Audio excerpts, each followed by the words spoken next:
Thank you all for coming. Here's sort of the order of the day. I'll give a brief opening statement along with Senator Whitehouse. Then we'll have Senator Grassley and Feinstein follow us in questioning. And it'll be 7-minute rounds initially, and we'll try to do a second round of 5 minutes to both of the witnesses. Thank you for coming. We'll try to make this as reasonably short as possible, and if you need a break, please let us know. So people wonder, what are we doing and what are we trying to accomplish?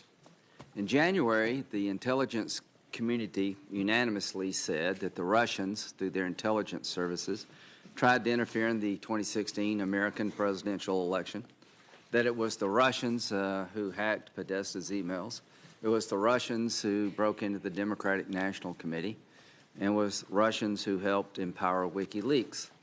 No evidence that the Russians changed voting tallies, how people were influenced by what happened, only they know and God knows, but I think every American should be concerned about what the Russians did.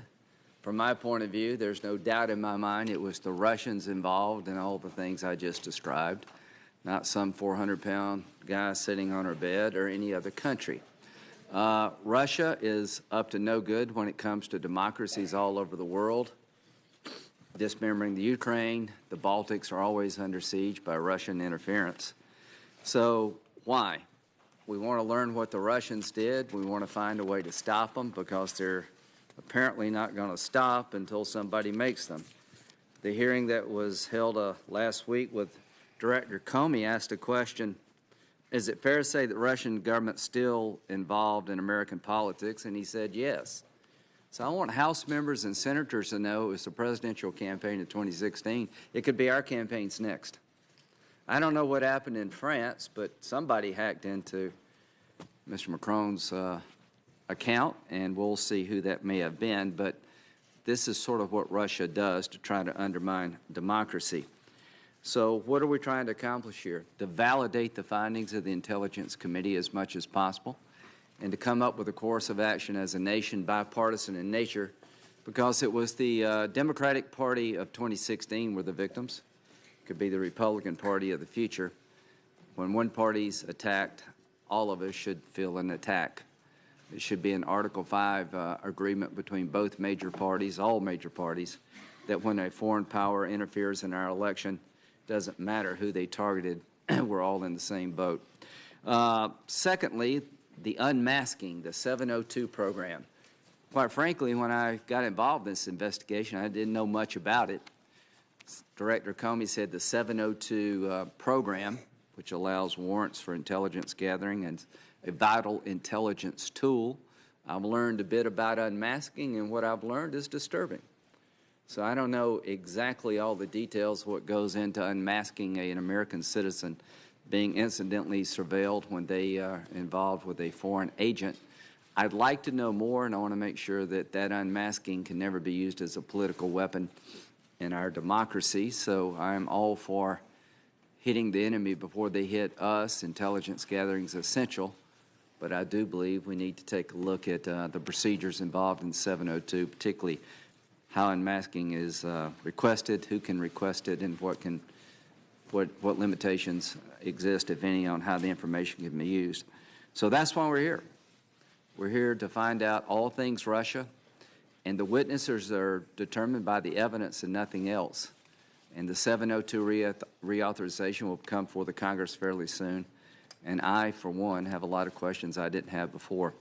I've enjoyed doing this with Senator Whitehouse. Senator Feinstein and Grassley have been terrific. Let it be said that the chairman and ranking member of the subcommittee have allowed us to do our job, have empowered us, and have been hands-on, and it's much appreciated. And with that, I'll recognize Senator Whitehouse. Thank you, Chairman Graham, for the important work this subcommittee is doing under your leadership, investigating the threat of Russian interference in our elections.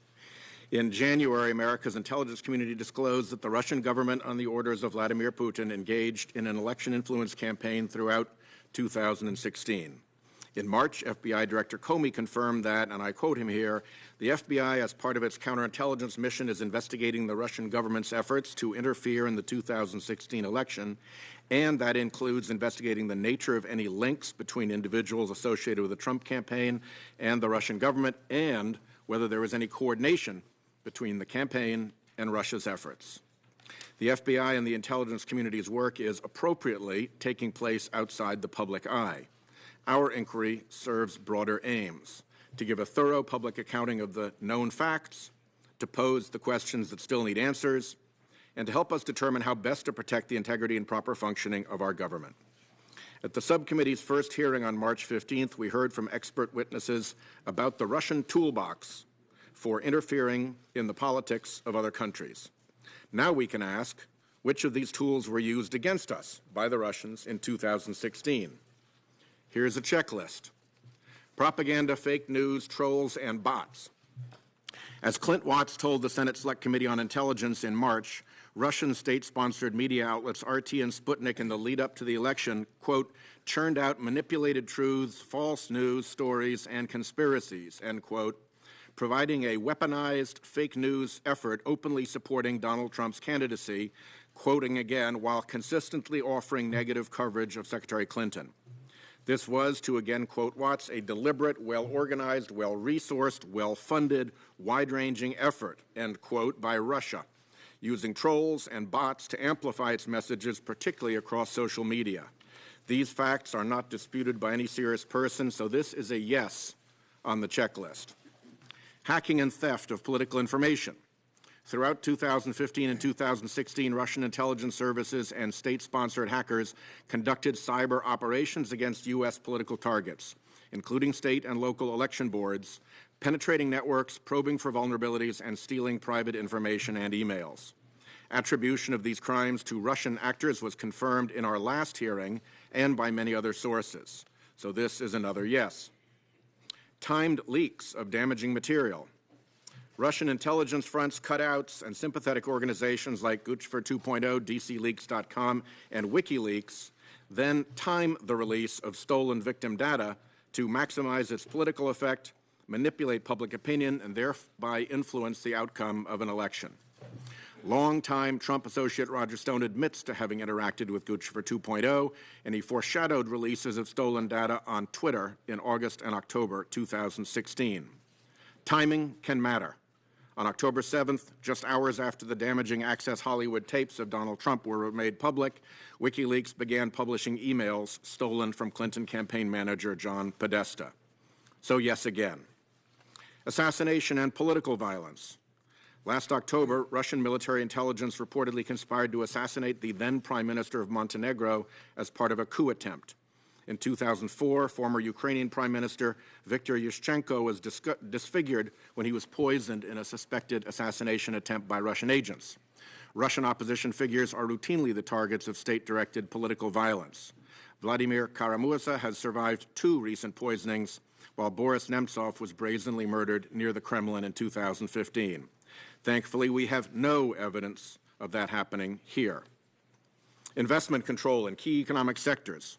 We learned from Heather Conley's testimony in our last hearing that the Kremlin playbook is to manipulate other countries through economic penetration, heavily investing in critical sectors of the target country's economy to create political leverage. Putin's petropolitics uses Russia's control of natural gas to create political pressure. But no as to that tactic here so far. Shady business and financial ties. Russia exploits the dark shadows of economic and political systems. FBI Director Comey testified last week that the United States is becoming the last big haven for shell corporations, where the opacity of the corporate form allows the concealment of criminal funds and can allow foreign money to directly and indirectly influence our political system.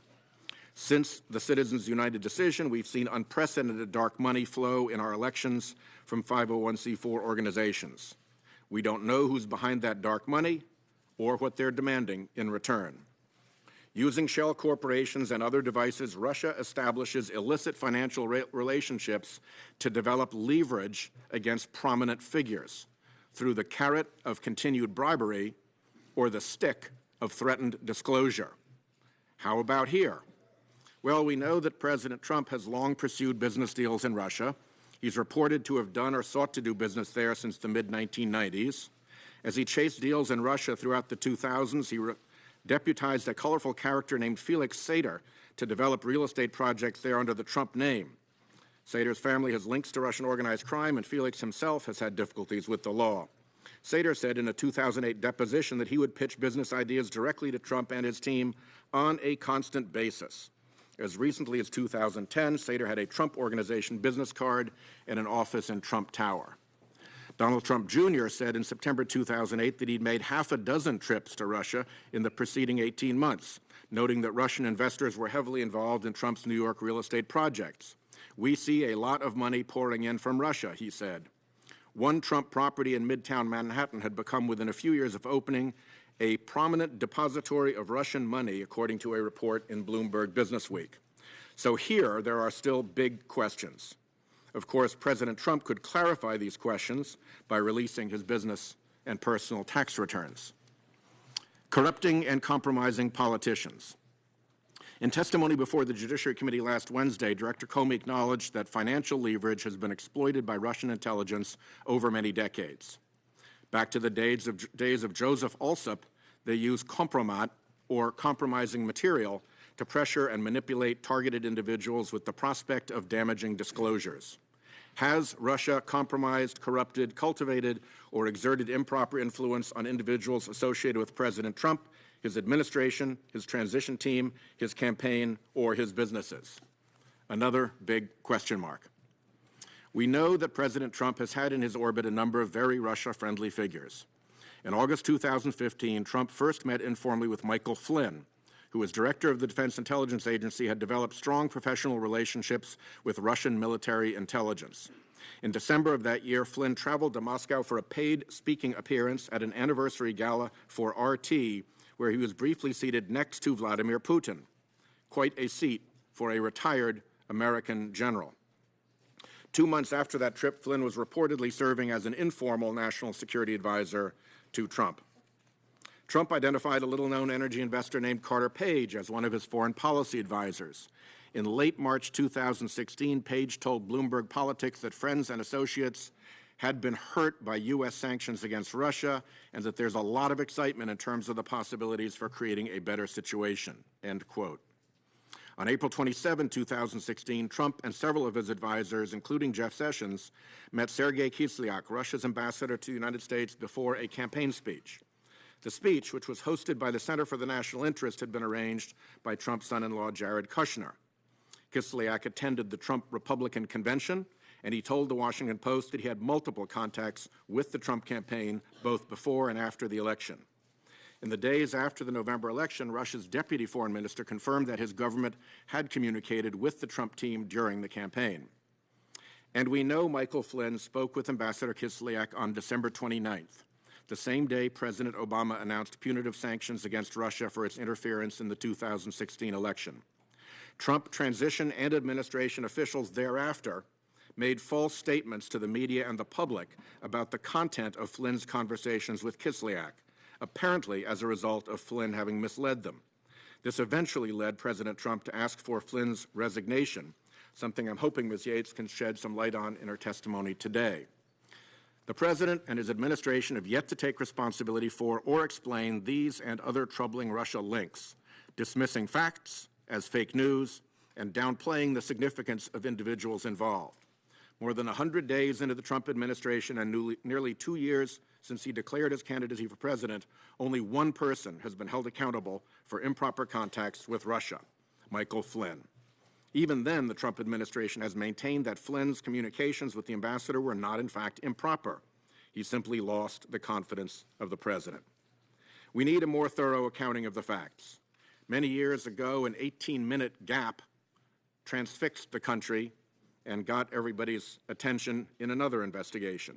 In this case, we have an 18-day gap between the notification of the White House that a senior official had potentially been compromised and action taken against that senior official's role. At best, the Trump administration has displayed serious errors of judgment.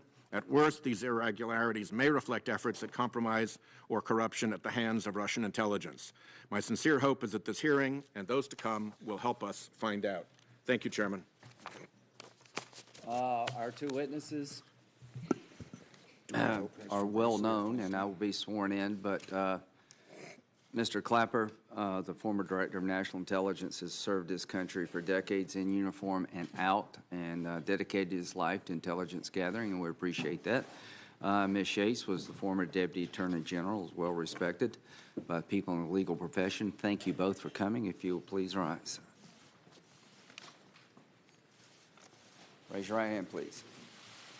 Do you affirm that the testimony you're about to give this subcommittee is the truth, the whole truth, and nothing but the truth, so help you God?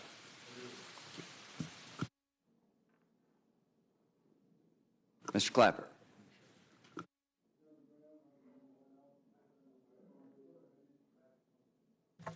Chairman Graham, Ranking Member White House, and members of the subcommittee, certainly didn't expect to be before this committee or any other committee of the Congress again so soon, since I thought I was all done with this when I left the government.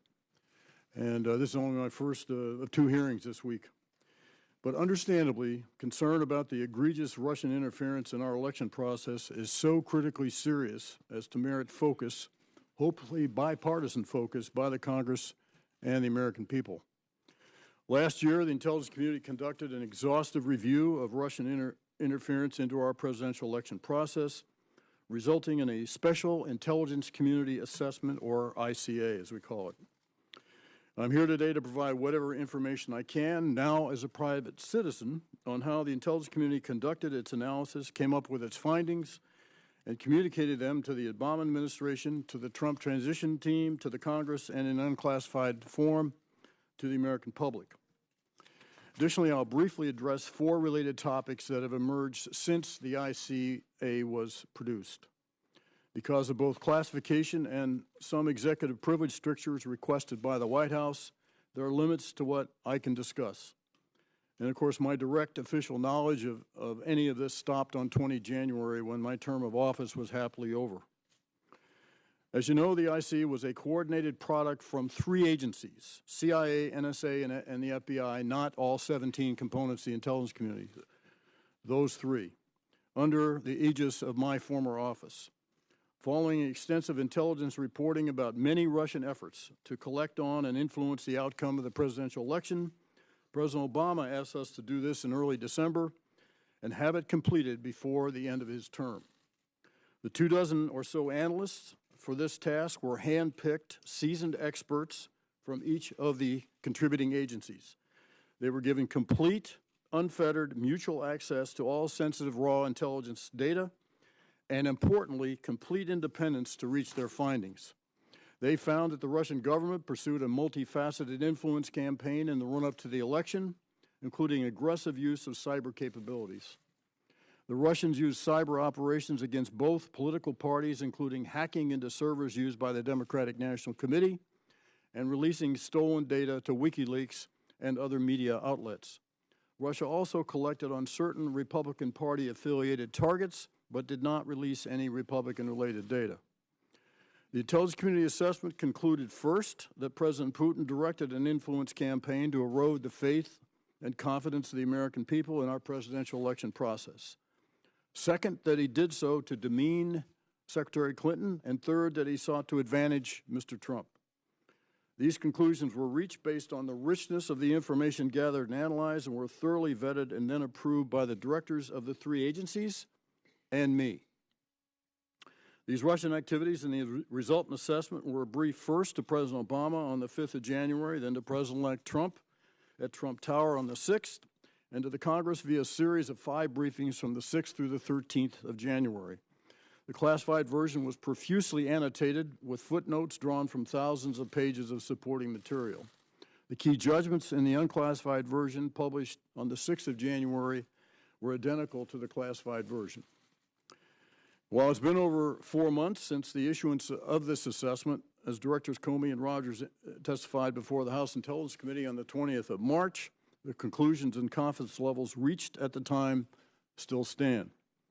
I think that's a statement to the quality and professionalism of the intelligence community people who produce such a compelling intelligence report during a tumultuous, controversial time under intense scrutiny and with a very tight deadline.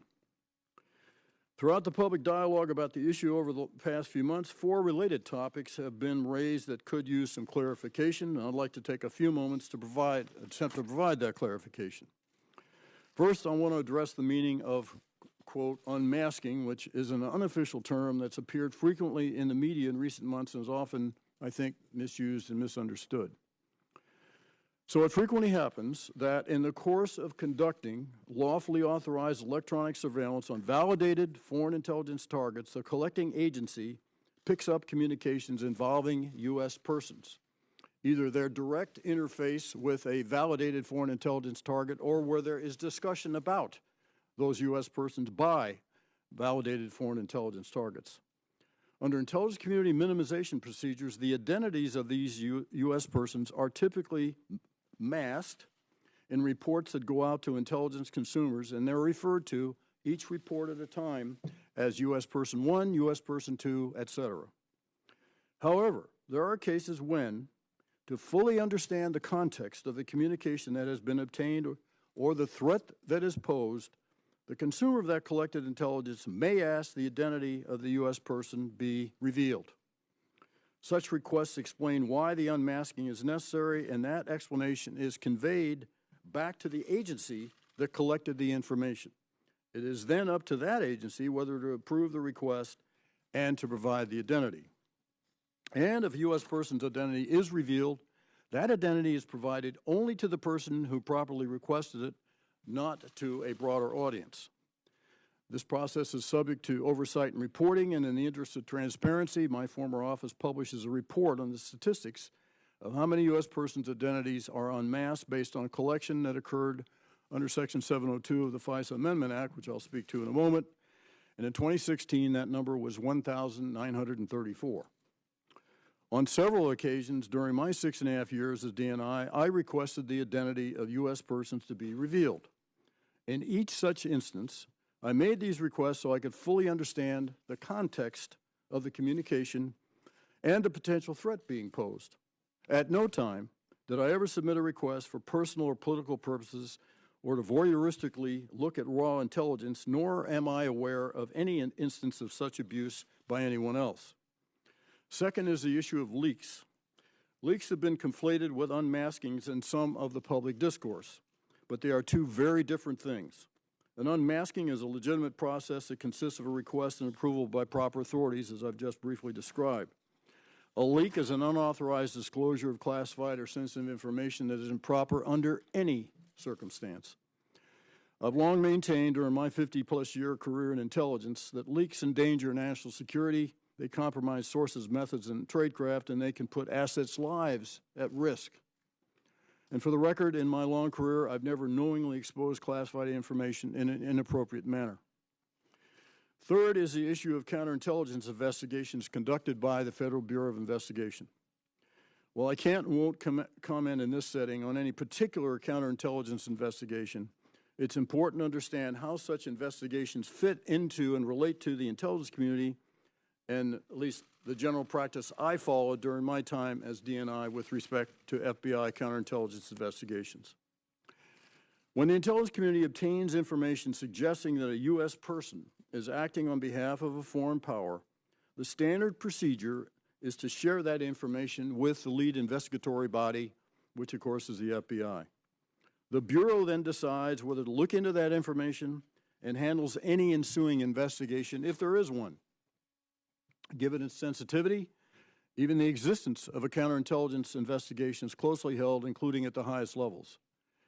During my tenure as DNI, it was my practice to defer to the FBI director, both Director Mueller and then subsequently Director Comey, on whether, when, and to what extent they would inform me about such investigations. This stems from the unique position of the FBI, which straddles both intelligence and law enforcement. And as a consequence, I was not aware of the counterintelligence investigation Director Comey first referred to during his testimony before the House Permanent Select Committee for Intelligence on the 20th of March, and that comports with my public statements. Finally, I'd like to comment on Section 702 of the Foreign Intelligence Surveillance Act, Amendments Act, as it's called, what it governs and why it's vital. This provision authorizes the Foreign Intelligence Surveillance Court to approve electronic surveillance of non-U.S. person, let me repeat that, non-U.S. person foreign intelligence targets outside the United States. Section 702 has been a tremendously effective tool in identifying terrorists and other threats to us, while at the same time protecting the privacy and civil liberties of U.S. persons. And as Chairman Graham indicated, Section 702 is due for reauthorization by Congress this year. It was renewed in 2012 for 5 years, and it expires on 31 December of this year. With so many misconceptions flying around, it would be tragic for Section 702 to become a casualty of misinformation and for us to lose a tool that is so vital to the safety of this nation. In conclusion, Russia's influence activities in the run-up to the 2016 election constituted the high water mark of their long-running efforts since the 1960s to disrupt and influence our elections. They must be congratulating themselves for having exceeded their wildest expectations with a minimal expenditure of resource.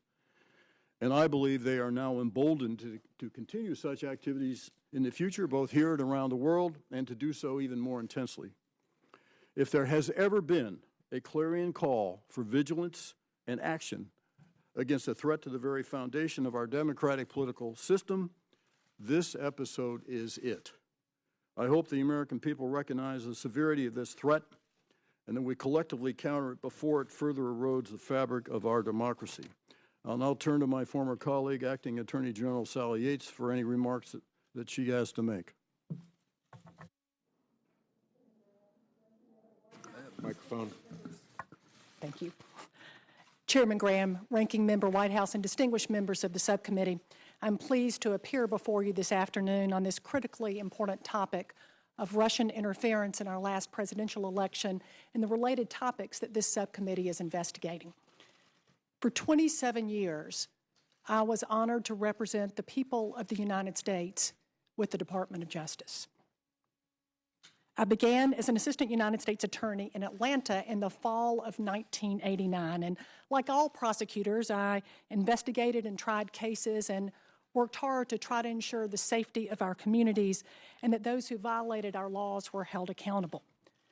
Over time, through 5 Republican and Democratic administrations, I assumed greater leadership positions within the department. In the U.S. Attorney's Office in Atlanta, I served as chief of the Fraud and Public Corruption Section, as first assistant United States attorney, and then was appointed United States attorney. And then I had the privilege of serving as deputy attorney general for a little over 2 years. And finally, the current administration asked me to stay on as acting attorney general.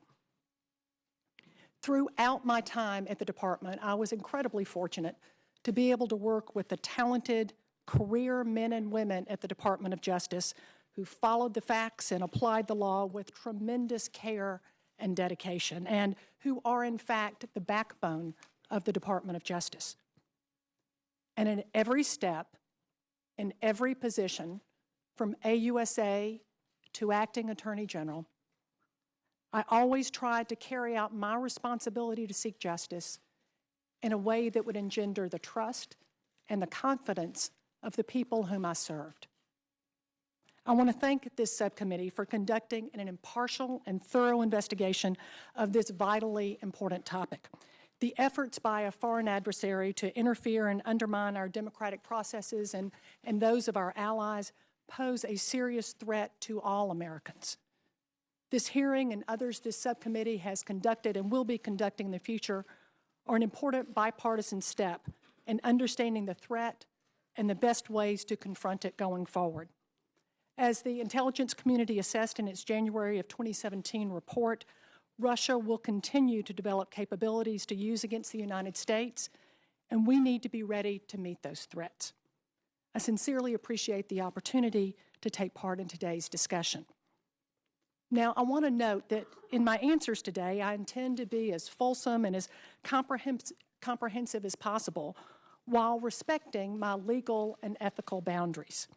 As the subcommittee understands, many of the topics of interest today concern classified information that I cannot address in this public setting. My duty to protect classified information applies just as much as a former official as it did when I led the department. In addition, I'm obviously no longer with the Department of Justice, and I am not authorized to generally discuss deliberations within DOJ or more broadly within the executive branch. particularly on matters that may be the subject of ongoing investigations. I take those obligations very seriously, and I appreciate the subcommittee's shared interest in protecting classified information and preserving the integrity of any investigations that the Department of Justice may now be conducting. I look forward to answering your questions. Thank you. Senator Grassley, would you like to make a statement? I don't want to, but it's okay. Okay. I don't want to. Okay. I've got questions. All right. You'll get to ask them. Senator Feinstein. Thank you very much, Mr. Chairman, and I'll be very brief. We have prepared for the committee, and I'd like to ask the staff to distribute it, a background and timeline on Lieutenant General Michael Flynn and some of the key dates involved, which may be of help to the subcommittee. And I would just like to take this opportunity to thank the subcommittee.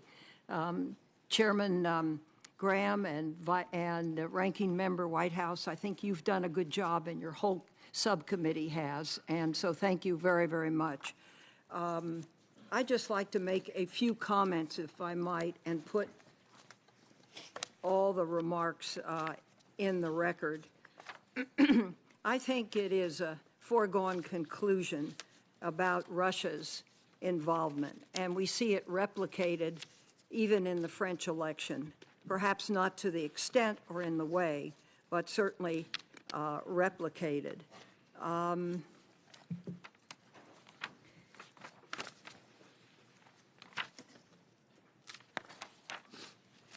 On February 9th, 2017, the Washington Post reported that either Flynn had misled the vice president or that Pence had misspoken.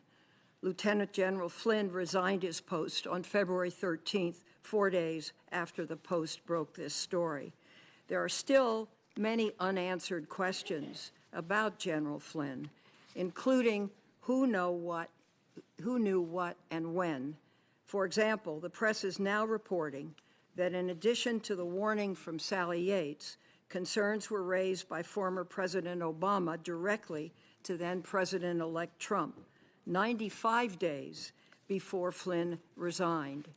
So the question, what role did Flynn play in communications with the Russians, both after the first warning by President Obama and then after the warning by Sally Yates? And I hope to ask that today. What role did Flynn play in high-level national security decisions, again, both during the 95 days and the 18 days when the White House was on notice? So I look forward to hearing more about this from you, Acting Attorney General Yates. You have stated that you warned the White House on January 26th, nearly 3 weeks before Flynn resigned, that he had not been truthful and might be vulnerable to Russian blackmail. And finally, there are other troubling questions regarding Russia's relationships and connections with Trump advisors and associates. And there are questions about whether anyone was the target of Russian intelligence, either to be exploited or cultivated. So I will put my whole remarks in the record, Mr. Chairman, and I hope to ask some questions around these few comments. Thank you very much for this opportunity. Yes, ma'am, without objection. Mr. Chairman, may I also put into the record a letter dated November 18, 2016, from the ranking member on the House Committee on Oversight and Government Reform, Representative Elijah Cummings, giving then Vice President-elect Pence notice about certain what he called apparent conflicts of interest regarding General Flynn. Without objection. General Clapper, on March the 5th, 2017, you said the following to a question. Here's the question. Does intelligence exist that can definitely answer the following question? Where there were improper contacts between the Trump campaign and Russian officials, you said, we did not include any evidence in our report, and I say our, that's the NSA, the FBI, the CIA, with my office, the Director of National Intelligence, that had anything that had any reflection of collusion between members of the Trump campaign and the Russians. There was no evidence of that included in our report. Chuck Todd then asked, I understand that, but does it exist? You say, no, not to my knowledge. Is that still accurate? It is. Ms. Yates, do you have any evidence, are you aware of any evidence that would suggest that in the 2016 campaign, anybody in the Trump campaign colluded with the Russian government or intelligence services in an improper fashion? And Senator, my answer to that question would require me to reveal classified information, and so I can't answer that. Well, I don't get that, because he just said he issued the report, and he said he doesn't know of any. So what would you know that's not in the report? If I may, are you asking me or? No, her. Oh. Well, I think that Director Clapper also said that he was unaware of the FBI counterintelligence investigation. Would it be fair to say that the counterintelligence investigation was not mature enough to come to get in the report? Is that fair, Mr. Clapper? That's a possibility. What I don't get is how the FBI can have a counterintelligence investigation suggesting collusion, and you as Director of National Intelligence not know about it, and the FBI signed on to a report that basically said there was no collusion. I can only speculate why that's so. There wasn't the evidence, if there was any, it didn't reach the evidentiary bar in terms of the level of confidence that we were striving for in that intelligence community assessment. Okay, that makes perfect sense to me. Follow up on that. Are you familiar with the dossier about Mr. Trump compiled by some guy in England? I am. Did you find that to be a credible report? Well, we didn't make a judgment on that, and that's one reason why we did not include it in the body of our intelligence community assessment. You didn't find it credible enough to be included? We couldn't corroborate the sourcing, particularly the second, third order sources. Ms. Yates, are you familiar with the dossier? Microphone. If I could try to clarify one answer before as well, because I think, Senator Graham, you may have misunderstood me. You asked me whether I was aware of any evidence of collusion, and I declined to answer because answering would reveal classified information. I believe that that's the same answer that Director Comey gave to this committee when he was asked this question as well. And he made clear, and I'd like to make clear, that just because I say I can't answer it, you should not draw from that an assumption that that means that the answer is yes. Okay, fair enough. And I also think, if I may, sir, that this illustrates what I was trying to get at in my statement about the unique position that the FBI straddles between intelligence and law enforcement. Okay. I just want the country to know that whatever they're doing on the counterintelligence side, Mr. Clapper didn't know about it, didn't make it in the report, and we'll see what comes from it. Ms. Yates, what did you tell the White House about Mr. Flynn? I had 2 in-person meetings and 1 phone call with the White House counsel about Mr. Flynn. The first meeting occurred on January 26. I called Don McGahn first thing that morning and told him that I had a very sensitive matter that I needed to discuss with him, that I couldn't talk about it on the phone, and that I needed to come see him. And he agreed to meet with me later that afternoon. I took a senior member of the National Security Division who was overseeing this matter with me to meet with Mr. McGahn. We met in his office at the White House, which is a SCIF, so we could discuss classified information in his office. We began our meeting telling him that there had been press accounts of statements from the Vice President and others that related conduct that Mr. Flynn had been involved in that we knew not to be the truth. And as I tell you what happened here, again, I'm going to be very careful not to reveal classified information. Well, the reason you knew it wasn't true is because you had collected some intelligence from an incidental collection system. Is that fair to say? And I can't answer that because that, again, would call me for me to reveal classified Let me ask you this. Did anybody ever make a request to unmask the conversation between the Russian ambassador and Mr. Flynn? And again, Senator, I can't answer a question like that Mr. would Clapper, call do you for know if classified that was information. the case? I don't. And Is there a way to find that out? Well, in another setting, it could be discussed. But there is a record somewhere of who would make a request to unmask the conversation with General Flynn and the Russian ambassador. Well, If one was made, there'd be a record of it.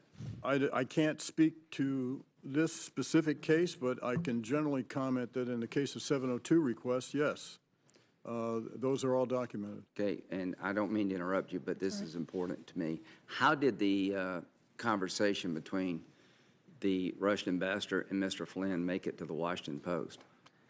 Well, which one of us are you asking? Ms. Yates? That's a great question.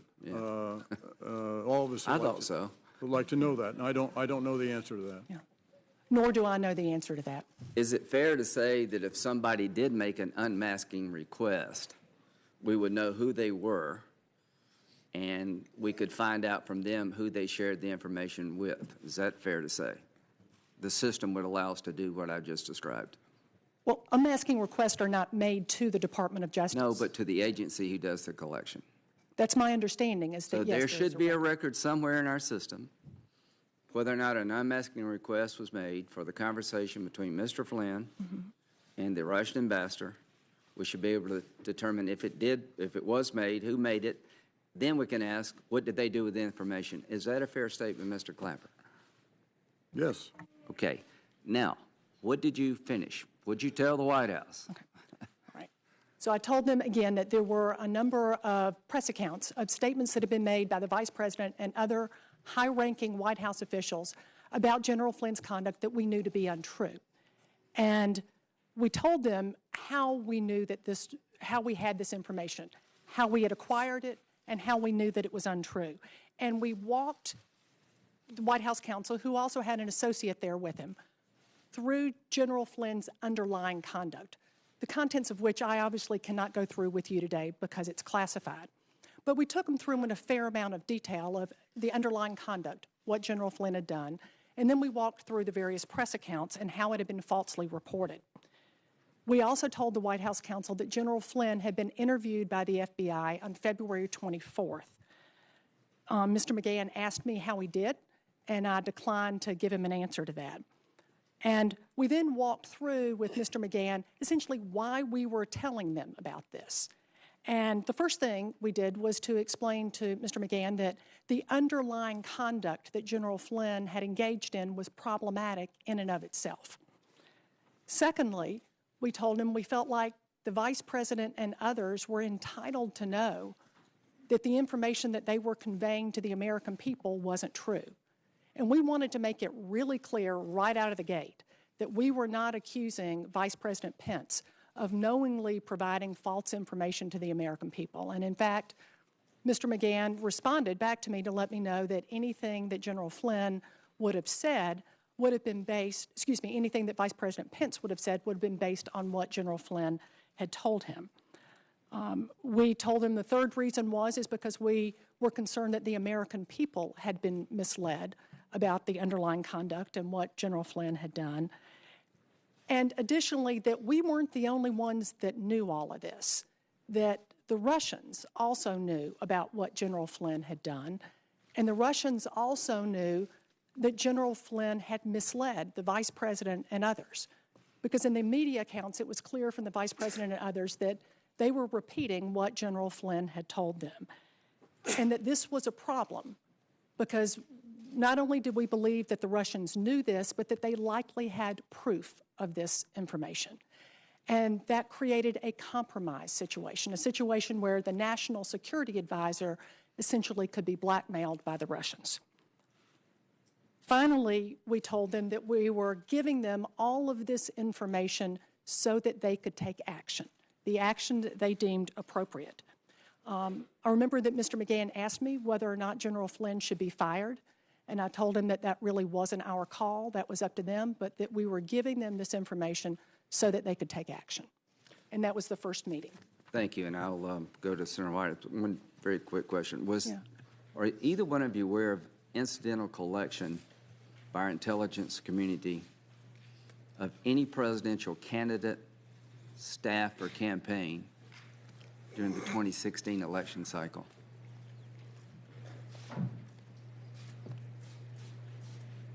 Say that again, sir. I'm sorry. Was there any incidental collection where our intelligence community collects information involving a presidential candidate on either side of the aisle during 2015 or 2016? No, not to my knowledge. I believe Director Comey was also asked this question and declined to answer it, so I need to follow the same lines that DOJ has drawn. Again, you should not draw from that my answer is yes, but rather that the answer would require me to reveal classified information. Thank you. Senator Whitehouse. My response is all within the context of intelligence, foreign intelligence, not a domestic consideration. Exactly. Following the Comey line, the director testified a few days ago in the full committee that the FBI had interviewed Mr. Flynn a day before or 2 days before your meeting at the White House, and you just testified that you had told the White House counsel that the FBI had interviewed Flynn, and McGahn had asked, how'd he do? Right. Did you have the 302 with you when you were in the White House? Did you show it to White House counsel, and had you seen it at the time you went up to the White House? No. The FBI had conducted the interview on the 24th. We got a readout from the FBI on the 25th, a detailed readout specifically from the agents that had conducted the interview. But we didn't want to wait for the 302 because we felt that it was important to get this information to the White House as quickly as possible. So we had folks from the National Security Division who spent a lot of time with the agents, not only finding out exactly how the interview went, but how this impacted their investigation. So did you take that summary with you? Do you have any document with you that described the FBI interview of General Flynn? At the time that I was there, I had notes that described that interview, as well as the individual that was with me, the senior career official from the National Security Division, had been part of all of those discussions with the FBI. Did you discuss criminal prosecution of Mr. Flynn, General Flynn? My recollection is that did not really come up much in the first meeting. It did come up in the second meeting when Mr. McGahn called me back the next morning and asked the morning after, this is the morning of the 27th now, and asked me if I could come back to his office. And so I went back with the NSD official, and there were essentially 4 topics that he wanted to discuss there. And one of those topics was precisely that. He asked about the applicability of certain statutes, certain criminal statutes, and more specifically about— This is the second meeting at the White House counsel's office. In his office again? In his office again. With the same 2 individuals? Exactly. On the following day? Right. And you went back pursuant to a phone call request, or was— Yes, the morning of the 27th, after our meeting had occurred on the afternoon of the 26th, the morning of the 27th, Mr. McGahn called me and asked if I could come back to the White House to discuss this further. And we set up a time, and I went over there that afternoon, bringing again the same career official with me from the National Security Division who was overseeing this investigation. He had the same associate from the White House counsel's office, and we talked through 4 to 5 more issues. You could perhaps have waited until you actually had seen the agent's 302 from the interview of General Flynn. Why go ahead of that? Why not wait?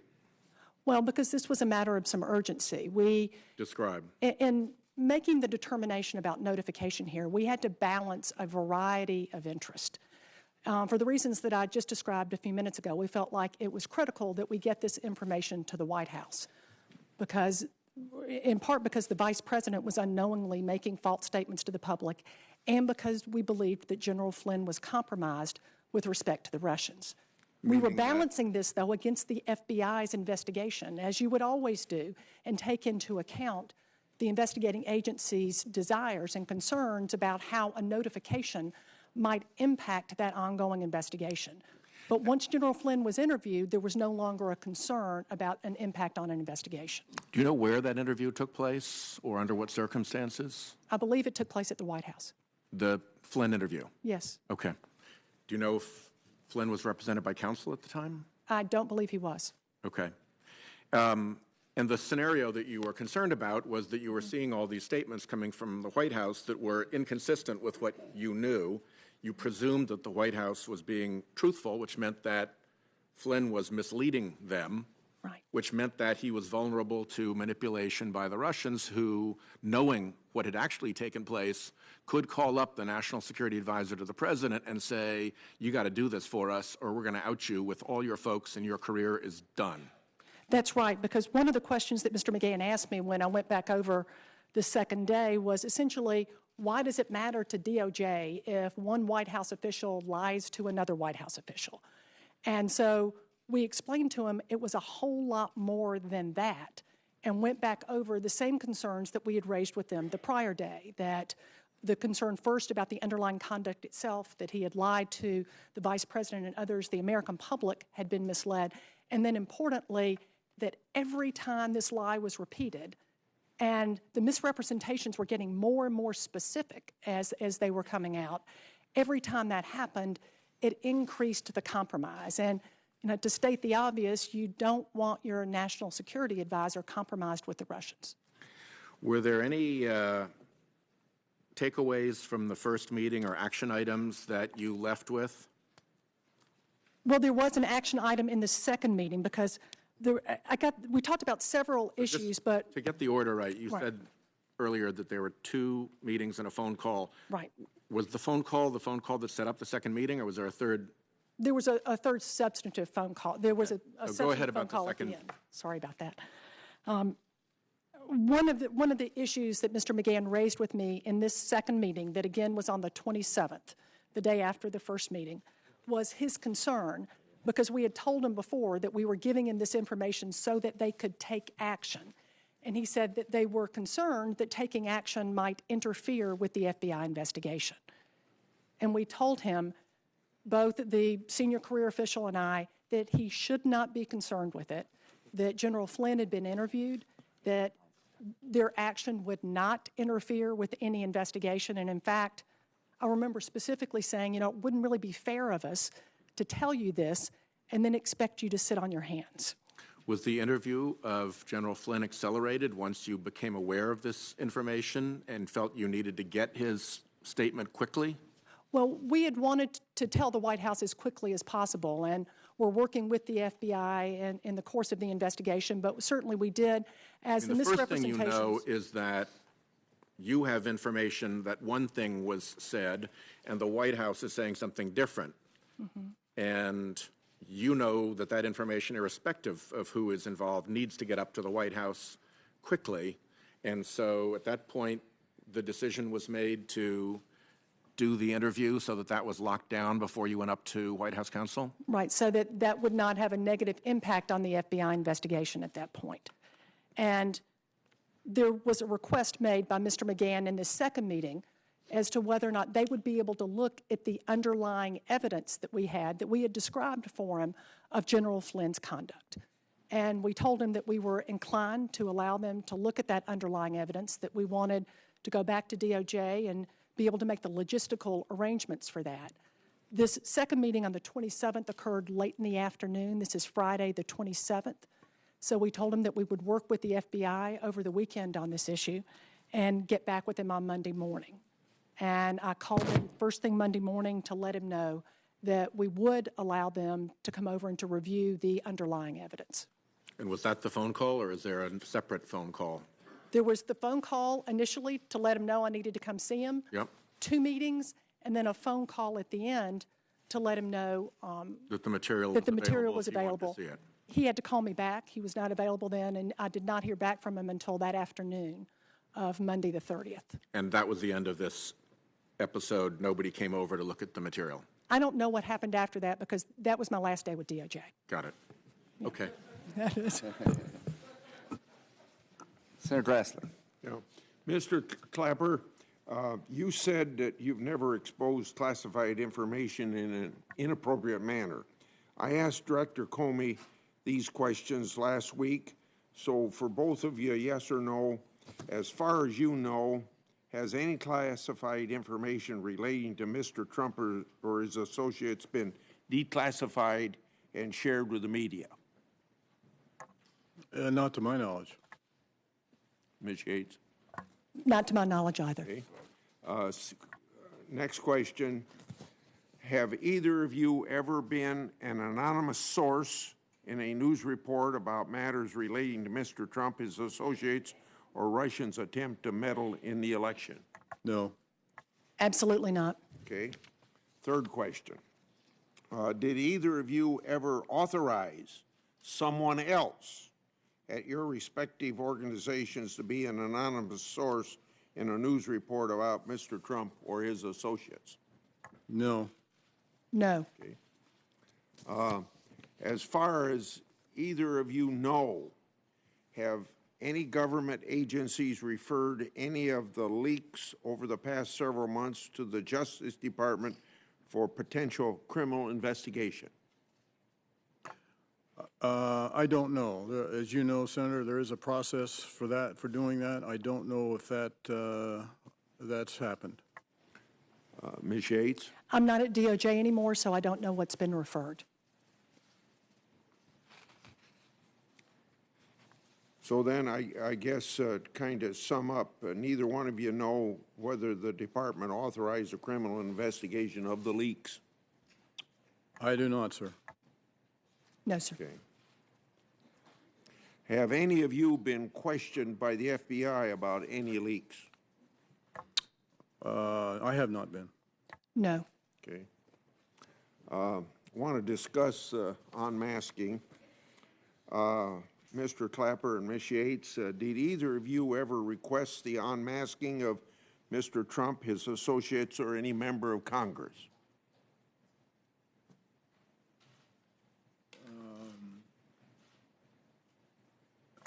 Yes, in one case I did. I can specifically recall, but I can't discuss it any further than that. You can't. So if I ask you for details, you said you can't discuss that. Is that what you said? Not here. Okay. Ms. Yates, can you answer that question? Did you ever request unmasking of Mr. Trump, his associates, or any member of Congress? No. Question 2, did either of you ever review classified documents in which Mr. Trump, his associates, or members of Congress had been unmasked? Oh, yes. You have. Can you give us details here in this? No, I can't. Ms. Yates, have you? Yes, I have, and no, I can't give you details. Okay. Did either of you ever share information about unmasked Trump associates or members of Congress with anyone else? Well, I'm thinking back over 6.5 years. I could have discussed it with either my deputy or my general counsel. Okay. Ms. Yates? In the course of the Flynn matter, I had discussions with other members of the intel community. I'm not sure if that's responsive to your question. And in both cases, you can't give details here? No. No.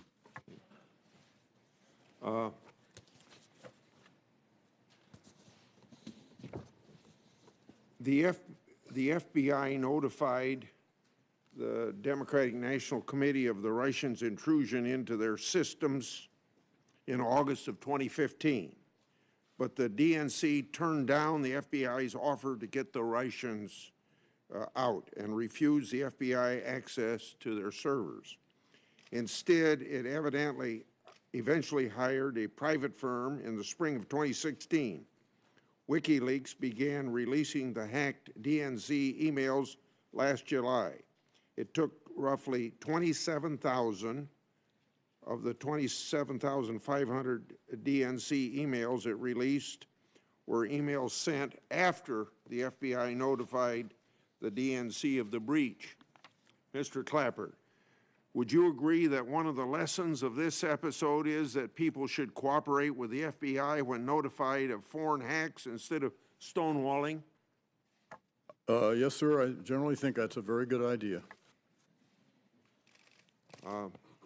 Mr. Clapper, you sent the Russians, or you said the Russians did not release any negative information on Republican candidates.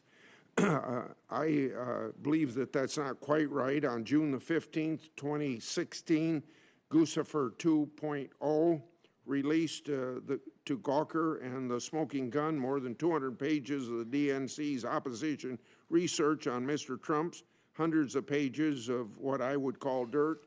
This happened just 2 days after the Wall Street Journal published a plan for Republican convention delegates to revolt to prevent Mr. Trump from securing the nomination. Why wasn't the Russian release of harmful information about Mr. Trump addressed in the Russia report, and was this even evaluated during the review? I would have to consult with the analysts that were involved in the report to definitively answer that. I don't know personally whether they considered that or not. Can you submit that as an answer in writing? Well, I'm a private citizen now, sir. I don't know what the rules are on my obtaining classified potentially classified information. So I will look into it. Okay. Mr. Clapper, you testified that the intelligence community conducted an exhaustive review of Russian interference, and the analysts involved had complete, unfettered access to all sensitive, raw intelligence data. Do you have any reason to believe that any agency withheld any relevant information? I don't believe so, with one potential caveat, which is that there is the possibility, again, acknowledging this role that the FBI plays in straddling both intelligence and law enforcement, that for whatever reason, they may have chosen to withhold investigatory sensitive information from the report. I don't know that to be a fact. I was not apprised of that. I'm just suggesting that as a possibility. Okay, my time's up, Mr. Chairman. Thank you. Thank you. Senator Feinstein. Thanks very much, Mr. Chairman. Ms. Yates, I'm not going to ask you anything that deserves a confidential or secure answer, but after your second in-person meeting with Mr. McGahn, you said there were 4 topics he wanted to discuss. Would you list those 4 topics? Sure. The first topic in the second meeting was essentially, why does it matter to DOJ if one White House official lies to another? The second topic related to the applicability of criminal statutes and the likelihood that the Department of Justice would pursue a criminal case. The third topic was his concern that their taking action might interfere with an investigation of Mr. Flynn. And the fourth topic was his request to see the underlying evidence. Were all those topics satisfied with respect to your impression after the second meeting? Yes, the only thing that was really left open there was the logistics for us to be able to make arrangements for them to look at the underlying evidence. And you did make those arrangements? We did make those arrangements, but again, I don't know whether that ever happened, whether they ever looked at that evidence or not. Fair enough. Apparently, Lieutenant General Flynn remained National Security Advisor for 18 days after you raised the Justice Department's concern. In your view, during those 18 days, did the risk that Flynn had been or could be compromised diminish at all? You know, I don't know that I'm in a position to really have an answer for that. I know that we were really concerned about the compromise here, and that was the reason why we were encouraging them to act. I don't know what steps they may have taken, if any, during that 18 days to minimize any risk. Did you discuss this with other DOJ career professionals? Certainly leading up to our notification on the 26th, it was a topic of a whole lot of discussion in DOJ and with other members of the intel community, and we discussed it at great length. But after the 30th, again, I wasn't at DOJ anymore, so I didn't have any further discussions after that point about what was being done with respect to that. Did you consult with other career prosecutors? Oh, absolutely. We had really the experts within the National Security Division. As we were navigating this situation, they were working with the FBI on the investigation, and we were trying to make a determination about how best to make this notification so that we could get the information to the White House that they needed to be able to act. So was the point that you were trying to make, yes or no will be fine, that General Flynn had seriously compromised the security of the United States and possibly the government by what he had done, whatever that was? Well, our point is that logic would tell you that you don't want the national security advisor to be in a position where the Russians have leverage over him. Now, in terms of what impact that may have had or could have had, I can't speak to that. But we knew that that was not a good situation, which is why we wanted to let the White House know about it. The Guardian has reported that Britain's intelligence service first became aware in late 2015 of suspicious interactions between Trump advisors and Russian intelligence agents. This information was passed on to U.S. intelligence agencies. Over the spring of 2016, multiple European allies passed on additional information to the United States about contacts between the Trump campaign and Russians. Is this accurate? I can't answer that. General Clapper, is that accurate? Yes, it is, and it's also quite sensitive. Okay. Let me ask you this. The specifics are quite sensitive.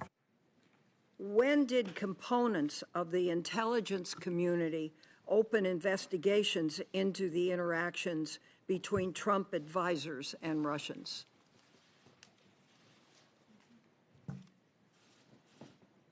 What was the question again, ma'am? I'm sorry. When did components of the intelligence community open investigations into the interactions between Trump advisors and Russians? Well, I can,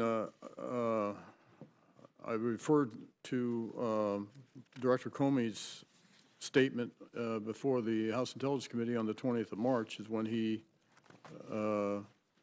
advised that they'd open an investigation in July of 16. And what was the reaction when you advised that the investigation be opened as early as July 15th? I'm sorry?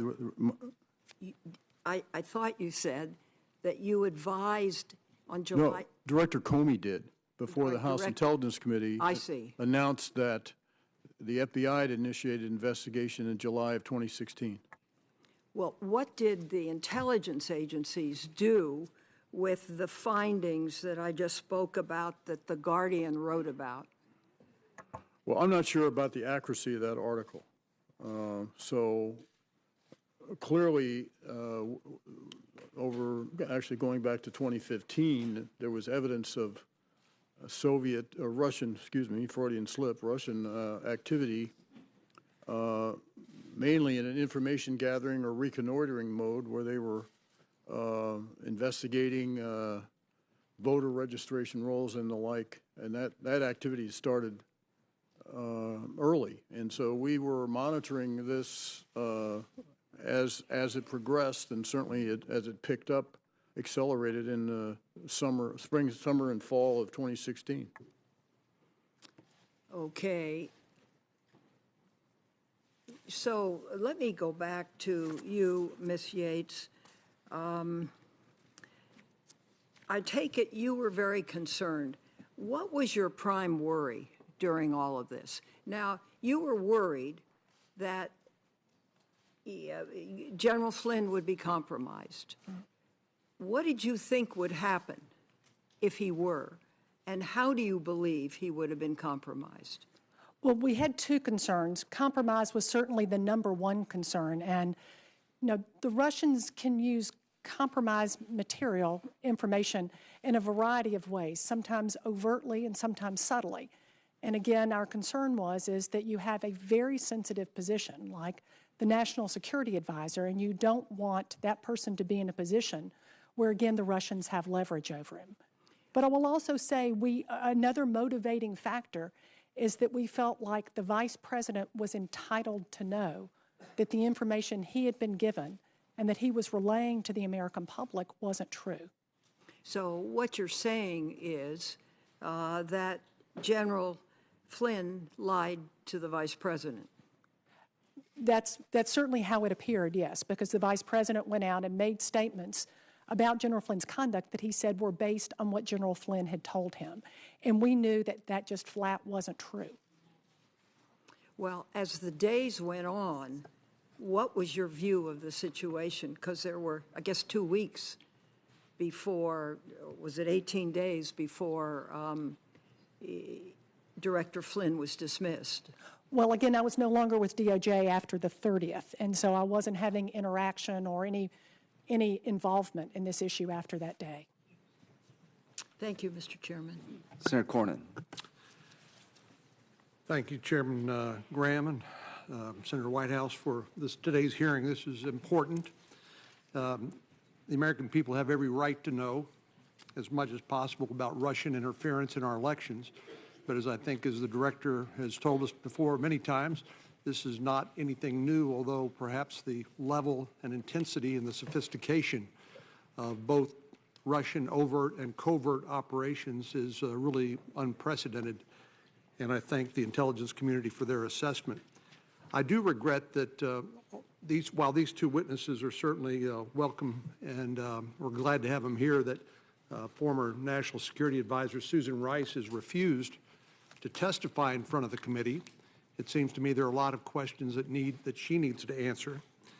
I would point out, though, that, Mr. Chairman, that both Senator Feinstein and I are fortunate enough to be on the Senate Intelligence Committee, which is also conducting a bipartisan investigation under the leadership of Chairman Burr and Vice Chairman Warner.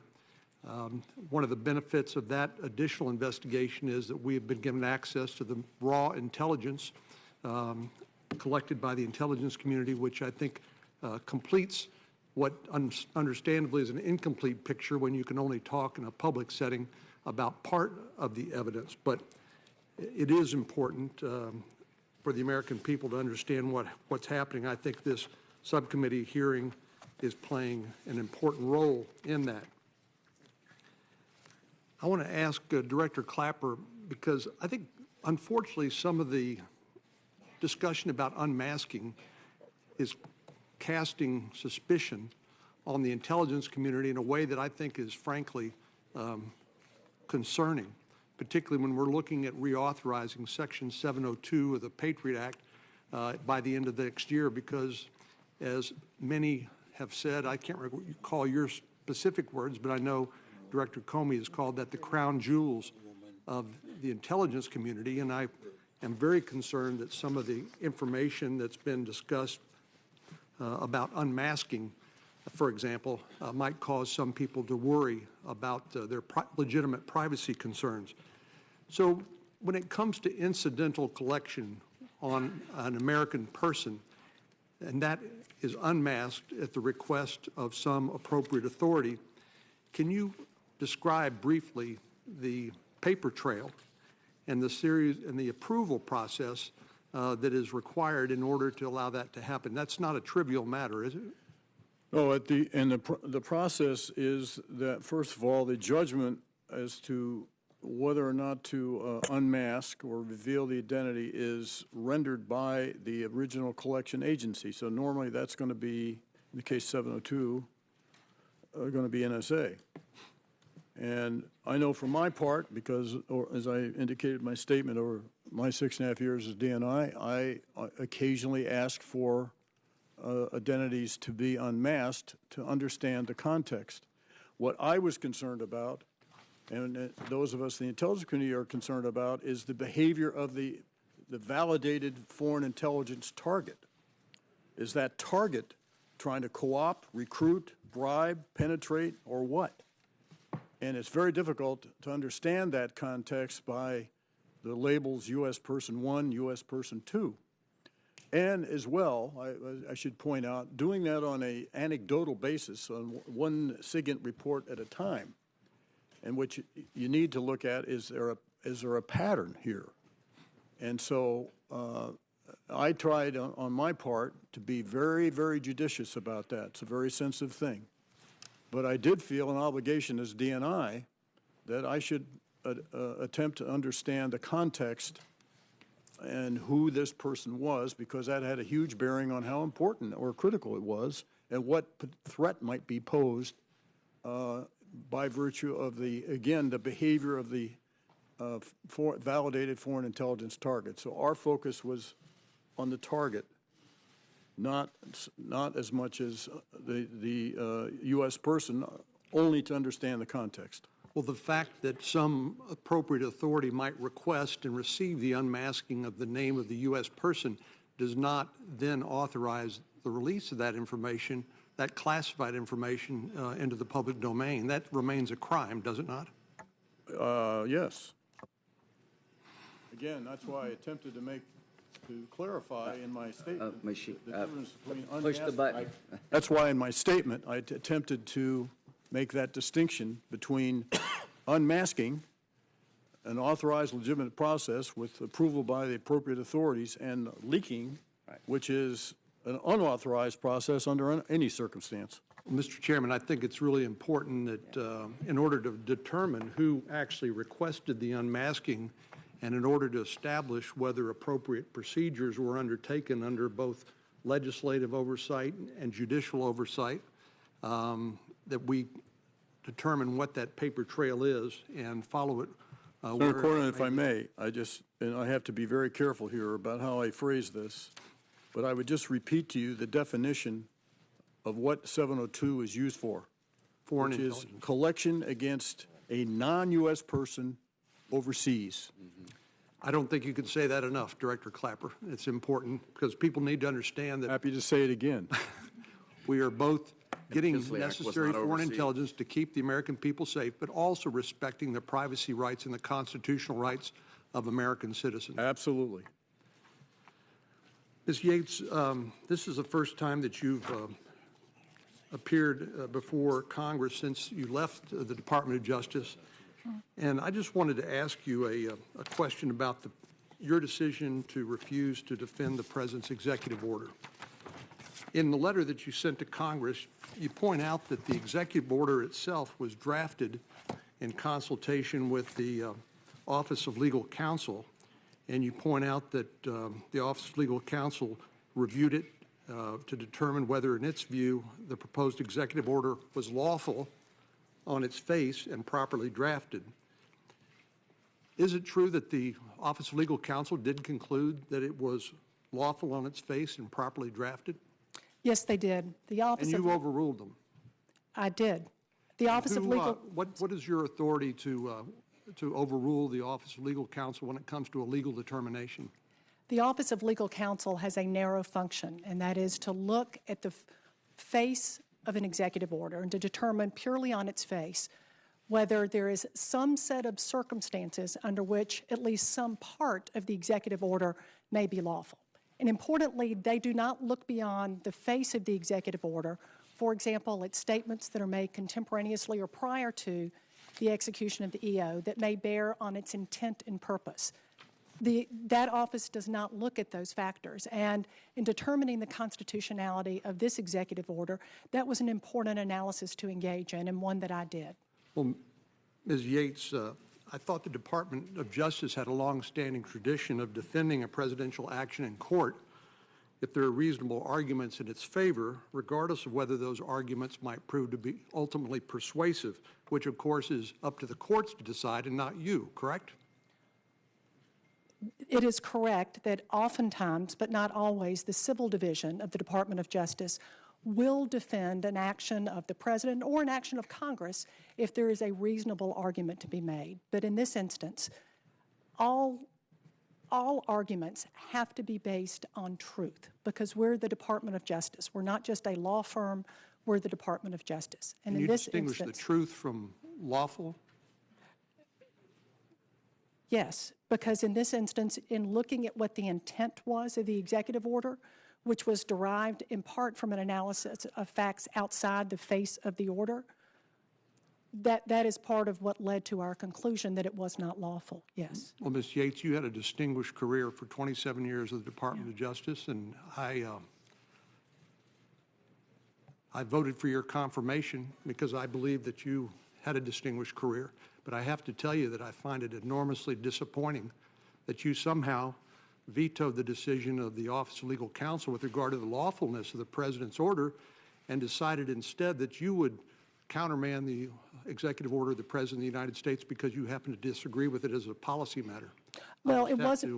I just have to say that. I appreciate that, Senator. And let me make one thing clear. It was not purely as a policy matter. And in fact, I remember my confirmation hearing in an exchange that I had with you and others of your colleagues where you specifically asked me in that hearing that if the President asked me to do something that was unlawful or unconstitutional, and one of your colleagues said, or even just that would reflect poorly on the Department of Justice, would I say no?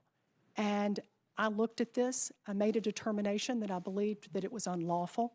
I also thought that it was inconsistent with the principles of the Department of Justice, and I said no, and that's what I promised you I would do, and that's what I did. I don't know how you can say that it was lawful and say that it was within your prerogative to refuse to defend it in a court of law and leave it for the court to decide. Senator, I did not say it was lawful. I said it was unlawful. Senator Durbin's next, but I have one quick, if you don't mind, Senator Durbin, about how 702 works. You said something, General Clapper, I don't quite understand. Is it unlawful to surveil with a FISA warrant a foreign agent in the United States? No, it's not, but that's another provision. I was saying what 702 does. I just want to make sure there is a procedure to do that. There is. Okay, Senator Durbin. Go ahead. Just to your point, you said the word overseas. Ambassador Kislyak was not overseas on December 29th, was That's he? correct. Thank you. Thank you, Mr. Chairman. Let me say at the outset, in response to Senator Cornyn, and your conclusion about the unlawful nature of the Muslim travel ban was, of course, a position which was supported by 3 different federal courts that stopped the enforcement of that ban and ultimately led to the President withdrawing that particular travel ban. Is that not true? That's correct. Thank you. I want to mention at the outset here that this is a critically important hearing. I want to thank Senator Graham and Senator Whitehouse for the bipartisan nature and the cooperation in this hearing. I think the testimony we received from these witnesses and the presence of so many other of my colleagues is an indication of how we view the severity and gravity of the issue before us. I am troubled that this great committee, with its great chairman and all its members, does not have professional staff assigned to this investigation. It's the ordinary staff of the subcommittee who are working it. I think that what we have seen with this situation calls for the appointment of an independent commission, presidential commission or congressional commission, one that is clearly independent, transparent, and can get to the bottom of the Russian involvement in our last election process and the threat we face in the future because of it. Short of that, we'll continue to do our best on a committee level with meager resources in both the Intelligence Committee and here. And this is, I think, an issue that begs for so much more. I might also say that I'm starting to hear from the Republican side of the table some real concern about Section 702, which Senator Lee, Republican member of the committee, and myself have been calling for reform on for several years. Unfortunately, we didn't have the support from the other side of the table when we did. I hope that we can get it now when we talk about real reform of the 702 and protecting the rights of individuals in America. Ms. Yates, let me ask you about this meeting on January the 26th with White House counsel Don McGahn. You shared the Justice Department's concern about his communications with Russia, his apparent dishonesty about those communications, and his vulnerability to blackmail. Is that correct? That's right. Was there anything else about the relationship of General Flynn and the Russians, other than his representations that he'd had no conversations, that you warned Don McGahn about? No. So it didn't go back to his trip to Moscow, money received, and so forth? No, it did not. It was strictly on that question? Yes. And then you had a second meeting the next day. That's right. Correct? On January the 27th. At his request, yes. At Mr. McGahn's request. And at that second meeting, did Mr. McGahn say anything about whether he had taken the information you'd given him the previous day to the President? No, he didn't tell us.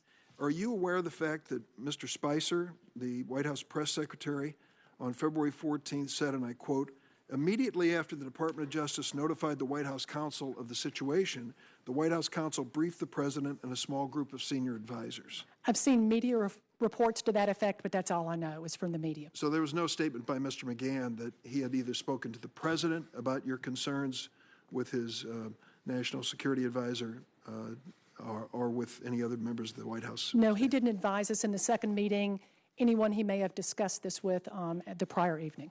I guess I want to also go to the question, which it keeps gnawing at me here, that Mr. McGahn asked of you.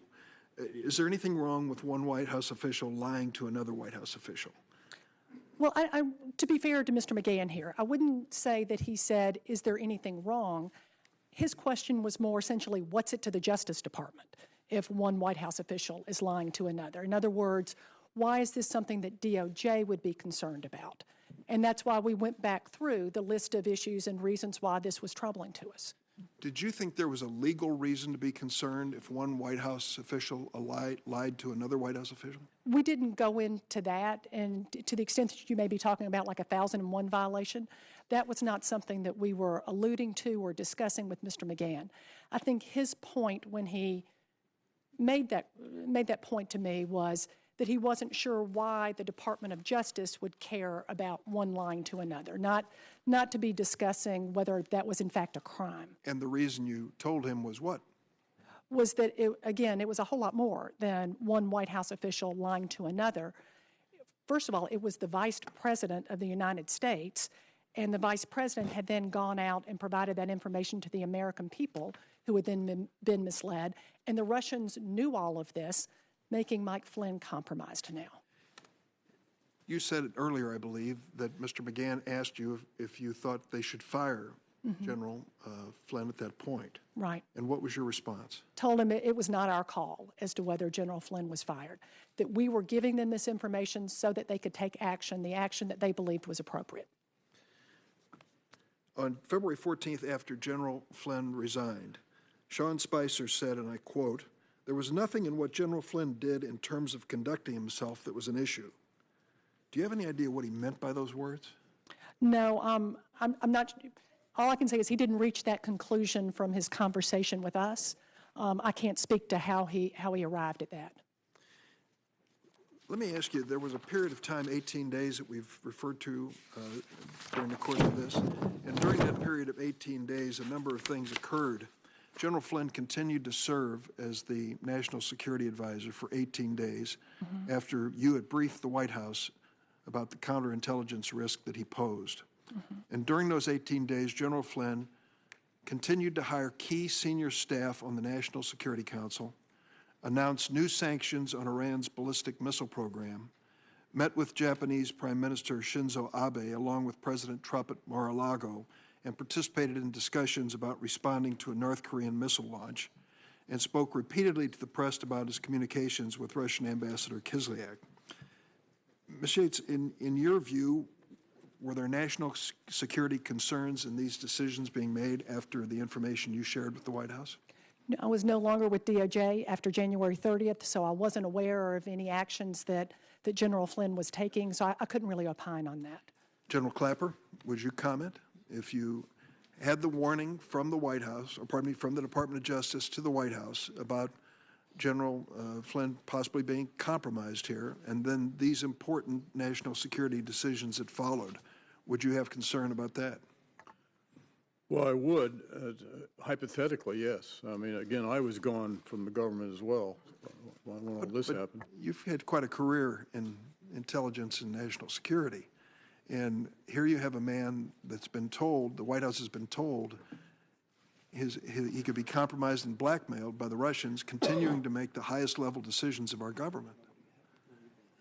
Well, it is certainly a potential vulnerability. There's no question about it. I would say so. Thank you very much. Thanks, Mr. Chairman. Thank you, Mr. Chairman. Thank you to the witnesses for being here today.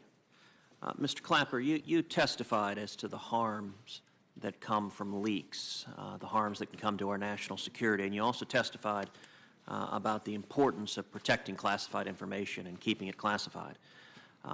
During your many years in intelligence and at the DNI, have you ever knowingly forwarded classified information to a non-government employee on a non-government computer who did not have authorization to receive that information? Not to my recollection, no, sir. And Director Clapper, what would you do at the DNI if you discovered that an employee of yours had forwarded hundreds or even thousands of emails to a non-government individual, their spouse, on a non-government computer? Well, I'm not an investigatory or prosecutorial element, but if I were aware of it, I would certainly make known to the appropriate officials that was going on. Would that strike you as anything ordinary? Hopefully not. What concerns would that raise for you? Well, it raises all kinds of potential security concerns. Again, depending on the content of the email, what the intent was, there's a whole bunch of variables here that would have to be considered. But, potentially, again, this is a hypothetical scenario, it could be quite concerning. What would you expect to happen if you made a referral of an individual who had forwarded hundreds or even thousands of classified information to a non-government employee on a non-government computer? Whatever the potential transgression was, if there were sufficient evidence of a compromise, we would file a crimes report. That's a standard procedure that we use when there's the potential for investigating and prosecuting someone. Last week I asked similar questions to FBI Director Comey, and he said an individual who did that would be subject to, quote, significant administrative discipline, but that he was highly confident they wouldn't be prosecuted. Do you share that assessment? Well, I don't know. I don't know. I think the track record is that the prior administration, I think, prosecuted more people for leaking than anyone in any other administration in the past. So it's difficult to do that, and there are many cases we could not prosecute or even seek a crimes report because the potential audience of people that could have been the perpetrator of these insecurities could not be identified. It is true that other individuals who were not in the direct employ of the Democratic nominee for president were prosecuted for that conduct. Let me shift to a different topic. Director Clapper, you also testified that you're not aware of any intercepted communications of any presidential candidates or campaigns other than the Trump campaign that's been discussed here. Is that correct? Yes, but that's to my knowledge. But prior administrations, prior campaigns, that wouldn't have been visible to me. So I can't say. But in 2016, you're not aware of any other campaigns or candidates? No. And Ms. Yates, same question to you. I'm not aware of any interceptions of the Trump campaign. And are you aware of any intercepted communications of any other candidates or campaigns? No. Okay, because earlier when Chairman Graham had asked you that, I thought you declined to answer, so perhaps I misunderstood that exchange. And I may have misunderstood the question. I thought the question I declined to answer was a different one than that, so I'm glad I got a chance to clear it up. Okay, so you have no information of any interceptions of the Bernie Sanders campaign, the Hillary Clinton campaign, or any other candidate in 2016 or campaigns? No. Okay.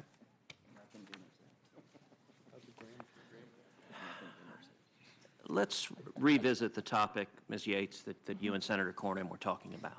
Okay. Is it correct that the Constitution vests the executive authority in the President? Yes. And if an Attorney General disagrees with a policy decision of the President, a policy decision that is lawful, does the Attorney General have the authority to direct the Department of Justice to defy the President's order? I don't know whether the Attorney General has the authority to do that or not, but I don't think it would be a good idea, and that's not what I did in this case. Well, are you familiar with 8 U.S.C. Section 1182? Not off the top of my head, no. Well, it is the binding statutory authority for the executive order that you refused to implement and that led to your termination. So it certainly is a relevant and not a terribly obscure statute. By the express text of the statute, it says, quote, whenever the President finds that the entry of any alien or of any class of aliens into the United States would be detrimental to the interests of the United States, he may, by proclamation and for such period as he shall deem necessary, suspend the entry of all aliens or any class of aliens as immigrants or non-immigrants, or impose on the entry of aliens any restrictions he may deem appropriate. Would you agree that that is broad statutory authorization? I would, and I am familiar with that, and I'm also familiar with an additional provision of the INA that says no person shall receive preference or be discriminated against in issuance of a visa because of race, nationality, or place of birth. That, I believe, was promulgated after the statute that you just quoted. And that's been part of the discussion with the courts with respect to the INA, is whether this more specific statute trumps the first one that you just described. But my concern was not an INA concern here. It rather was a constitutional concern, whether or not this, the executive order here violated the Constitution, specifically with the Establishment Clause and equal protection and due process. There is no doubt the arguments you laid out are arguments that we can expect litigants to bring, partisan litigants who disagree with the policy decision of the President. I would note on January 27, 2017, the Department of Justice issued an official legal decision, a determination by the Office of Legal Counsel, that the executive order, and I'll quote from the opinion, the proposed order is approved with respect to form and legality. That's a determination from OLC on January 27th that it was legal. 3 days later, you determined, using your own words, that although OLC had opined on legality, it had not addressed whether it was, quote, wise or just. And I also, in that same directive, Senator, said that I was not convinced it was lawful. I also made the point that the Office of OLC looks purely at the face of the document, and again, makes a determination as to whether there is some set of circumstances under which some portion of that EO would be enforceable, would be lawful. They importantly do not look outside the face of the document. And in this particular instance, particularly where we were talking about a fundamental issue of religious freedom, not the interpretation of some arcane statute, but religious freedom, it was appropriate for us to look at the intent behind the President's actions, and the intent is laid out in his statements. Final, very brief question. In the over 200 years of the Department of Justice history, are you aware of any instance in which the Department of Justice has formally approved the legality of a policy and 3 days later the Attorney General has directed the Department not to follow that policy and to defy that policy? I'm not, but I'm also not aware of a situation where the Office of Legal Counsel was advised not to tell the Attorney General about it until after it was over. Thank you, Ms. Yates. I would note that might be the case if there's reason to suspect partisanship. Senator Klobuchar. Thank you. I want to thank you very much for your service, Ms. Yates, from beginning to end, your distinguished career as a prosecutor. And I just was putting this timetable together, and I realized that your second meeting, when you went over to the White House to warn them of General Flynn's lying and his connections with Russia, was the same day that this refugee order came out, and it was the same day that you had to leave the Justice Department. So when did you meet with the White House counsel on that day? I met with White House counsel, best I can recall, about 3 o'clock in the afternoon on the 30th. And during that meeting, did anyone mention that this refugee order was about to come out to the acting Attorney General of the United States? No, and that was one thing that was of concern to us, is that not only was department leadership not consulted here, and beyond department leadership, really the subject matter experts, the national security experts, not only was the department not consulted, we weren't even told about it. And I learned about this from media reports. So you learned about it after the meeting at the White House Counsel from the media? Right. And then it's true that during your hearing, then Senator Sessions, now the Attorney General, actually asked you if the views the President wants to execute are unlawful, should the Attorney General or Deputy Attorney General say no? And what did you say? And I said, yes, the Attorney General should. Okay. And then, moving forward here, as was mentioned by Senator Durbin, this order was after a lawsuit from the state of Washington and Minnesota. The court basically challenged the constitutionality of the order. The order is not taken effect, but what I want to get to right now is the fact that the administration then withdrew its request for an appeal of the court ruling blocking implementation of the same order, and then they changed the order that you would not implement. Is that right, correct? and there were a number of important distinctions between Travel Ban 1 and Travel Ban 2. At the time I had to make my decision, for example, the executive order still applied to green card holders, lawful permanent residents, and those who had visas. There were a number of other distinctions as well. And look, Okay, let me thank you. say one thing I want to get on to... Okay, sorry. Go ahead, very quickly. Look, I understand that, you know, people of goodwill and who are good folks can make different decisions about this. I understand that, but all I can say is that I did my job the best way I knew how. I looked at this EO, I looked at the law, I talked with the folks at the Department of Justice, gathered them all to get their views and their input, and I did my job. Okay, I appreciate that. Let's go to Russia. December 29th, this is the date that actually Senator Graham and I were with Senator McCain hearing about Russian interference, meeting with leaders in the Baltics, Georgia, and Ukraine. This is the date that the president expanded the sanctions against Russia, and this is the date that Michael Flynn reportedly talked to the Russians perhaps several times about sanctions. He then went on to not tell the truth to the vice president. And one of the White House officials has described the notification that you provided warning them of this as a heads up. How would you describe a heads up? Well, at the risk of trying to characterize it, I mean, we were there to tell the White House about something we were very concerned about and emphasized to them repeatedly it was so that they could take action. So it was much more formal than just a simple, hey, this is happening. Michael Flynn did not resign his position as National Security Advisor until February 13th. That is 18 days after you went over there with the formal warning. And in particular, after they knew about this on January 28th, Flynn was allowed to join President Trump on an hour-long telephone call with Russian President Vladimir Putin.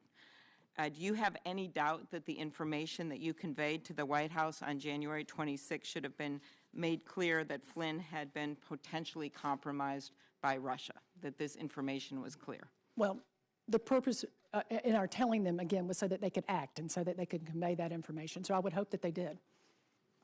If a high-ranking national security official is caught on tape with a foreign official saying one thing in private and then caught in public saying another thing to the vice president, is that material for blackmail? Certainly. Do you want to add anything to that, Director Clapper? No. Okay. I think it's pretty clear, and I think it's pretty clear why we've had this hearing today. I wanted to ask you, Director Clapper, a few things about just in general this Russian influence. When Director Comey was here last week, he said, I think that one of the lessons that the Russians may have drawn from this, he's talking about the election, the influence, is that this works. Those were Comey's words. Do you agree?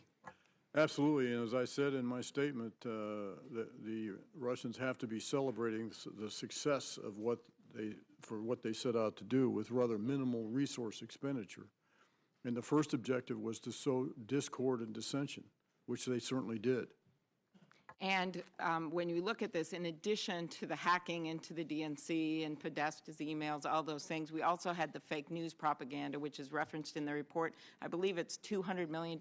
Is that all they spent in the scheme of things, something like that? If that, which doesn't include government support to subsidies to RT. And how does RT work when you look at that? Well, RT is essentially a propaganda mouthpiece for the government, since the predominance of its funding comes from the government. The management is close to Putin, so it's a, as I say, I think a Russian governmental mouthpiece. Ms. Yates, I'm asking you in your capacity as a former Attorney General and Deputy Attorney General, I'd ask this of Director Comey about the use of shell corporations. Now, something like 50% of real estate deals over $5 million are now done with shell corporations. We're trying to push so that the Treasury Department puts more transparency. This is something that the European countries are working on right now. And I'm very concerned that this is another vehicle where money is laundered. I'm concerned about loopholes in our campaign finance laws as well. But could you address this just from your experience as a criminal prosecutor? Sure, and those are all valid concerns. We're actually lagging behind other countries in the world, and we don't want to become a haven then, where you can have shell corporations that can be used for all sorts of nefarious purposes that can have national security implications as well as criminal implications. Director Clapper, did you want to add anything to that? And again, this is why I believe an independent commission, in addition to the great work that's being done by this subcommittee and the Senate Intelligence Committee, which is so important, as well as the investigation, an independent commission would allow a panel of experts to go into the next election, go into 2020, where Director Comey had said, I expect to see them back in 2018 and especially 2020. Those are his words. Do you agree with that, Director? Absolutely. And that is why an independent commission would allow us to come up with some ideas on how we can stop this from happening again, whether it is how the media handle these things, how campaigns handle these things, how intelligence agencies, when they find out, handle these things, because we cannot allow foreign countries to influence our democracies. Do you agree, Director Clapper? I certainly do, and I understand how critical leaks are and unmasking and all these ancillary issues. But to me, the transcendent issue here is the Russian interference in our election process and what that means to the erosion of the fundamental fabric of our democracy. And that, to me, is a huge deal. And they're going to continue to do it, and why not? It proved successful. Thank you. Until they pay a price, I hope which they will soon pay. Senator Sass. Thank you, Mr. Chairman. Thank you both for being here. Director Clapper, how likely do you think it is that foreign intelligence services are trying to compromise congressional IT systems? Well, I think that's congressional IT systems are a target and have been, and certainly I saw examples of that during my time as DNI, and this is one case where we expeditiously informed the Congress when we saw evidence of that. And again, that's not just Russians. There are others out there doing the same thing. And what intel value would it provide to them? Well, depending on the nature of the material that they purloined, it could be quite sensitive. Hard to make a general statement about it, but just as a general rule, it could be quite damaging. And could you talk a little bit about the relationship between that particular intel gathering on legislators and the interface with propaganda campaigns, such as you say Russia? I've heard you testify in other places about Russia's activity among their near neighbors. What's the relationship between propaganda and direct intel gathering? You mean on the part of the Russians? Yeah, well, among their neighbors. They would certainly use that as they have, and examples of that in places like Georgia and the Baltics, where they will turn evidence that, or what they've gathered, and use that as leverage, or if they can, to use compromat, the Russian acronym for compromised material, whether real or contrived. So there's all kinds of nefarious things they can potentially do if they gather information like that. One of the unhelpful ways that we talk about this issue in the present context in D.C.'s polarized context is it's almost always retrospective about our election in 2016, and so it devolves into a shirts and skins exercise about what candidate you allegedly supported. Director Comey last week said that he expects, as Senator Klobuchar just quoted him, he expects the Russians to be back in 2018 and back with a vengeance in 2020. I think it would be helpful for the American people to understand what Russia does among its near neighbors now. So could you unpack a little bit more of how that works? Well, if anything, in many ways, particularly those countries that were in the former Soviet orbit, which they still feel, shall I say, paternal about.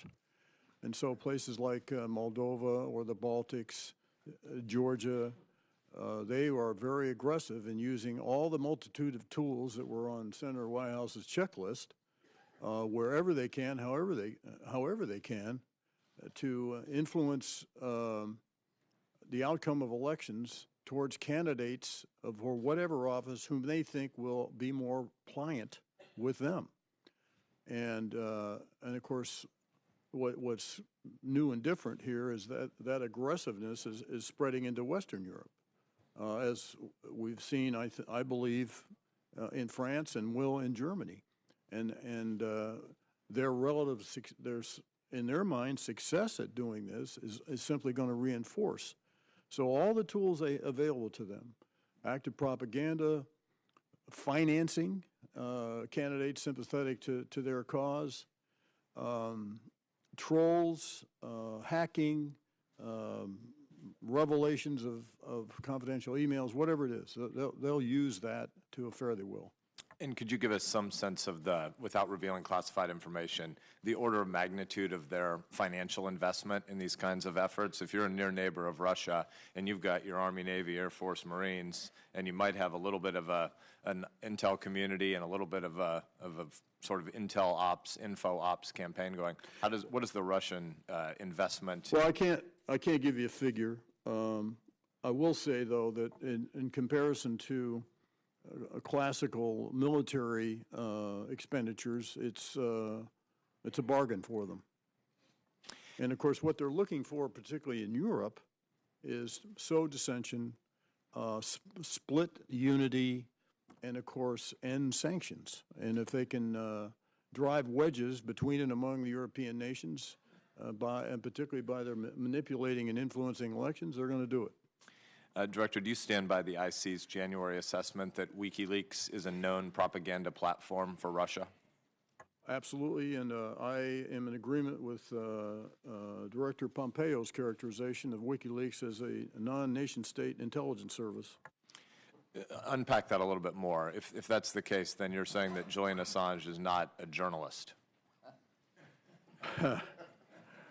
You're asking the wrong guy a question like that. Absolutely not. I mean, reasonable people in the American debate are worried when they hear people in the IC talk about something that sounds like it's just information.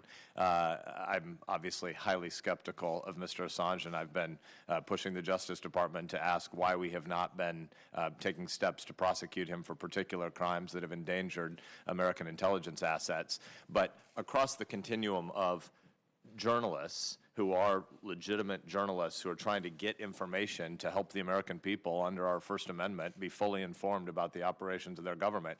There are people in the journalistic community who will lean on IC resources to say, we want to know all that you're able to tell us. And the burden of proof, the burden is on the intelligence official not to leak classified information. The burden is not on the journalist to not ask hard questions. That's absolutely correct. It's useful for the American people to hear you explain why is Assange something other than just an American journalist asking hard questions. Well, I think, and there's obviously judgment here, and when a journalist does harm to the country, harms our national security, compromises sensitive sources and methods and tradecraft, and puts the country deliberately puts the country in jeopardy, I think that's the line that's a red line, to use a phrase that I think is unacceptable.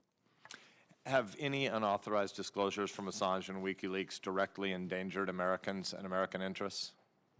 In the past, yes, absolutely. Thank you. Ms. Yates, I wanted to ask you a couple of questions, but I'm almost at my time, so I'll limit it to one. Could you please explain the bureaucratic process in which concerning information about political appointees would be brought to the attention of the Attorney General? Just give us a few steps in how that process would happen. When you say concerning information, what do you mean? I'm trying to elicit an answer from you that doesn't require you to say that related to Flynn particularly, you can't disclose how this happened. I think it would be useful for the public to understand more generally how information about a political appointee would be brought to the Attorney General from the FBI and other aspects of the intelligence community. Generally, if we discovered information, let's say an investigative agency like FBI, discovered information about a political appointee, they would first get in contact with the relevant division of the Department of Justice that would have jurisdiction over it, whether it's the Criminal Division, the National Security Division, whatever it might be. They would report that information there, and then depending on the seriousness of that information, it would probably make its way to me when I was Deputy Attorney General or then Acting Attorney General. Thank you. Thank you, Senator Graham. I want to thank both of you for your decades of dedicated service in intelligence and law enforcement and for your testimony here today. The question before us is one of really grave consequence, as you suggested in your opening statements, really an existential threat to our democracy, which, if not faced appropriately, will simply encourage increased aggressive actions. The reality is that a foreign adversary intentionally influenced our 2016 presidential election. And our president may not want to confront this, but it is a reality and one that our U.S. intelligence community agreed about with very high confidence. I greatly appreciate Senators Graham and Whitehouse in convening this hearing and in treating this very real threat to our democracy with the seriousness that it deserves. Former Director Clapper, in your opening statement, you suggested that the Russians should be celebrating and that they are likely emboldened because they succeeded beyond their wildest dreams and at minimal cost, and they are likely to continue.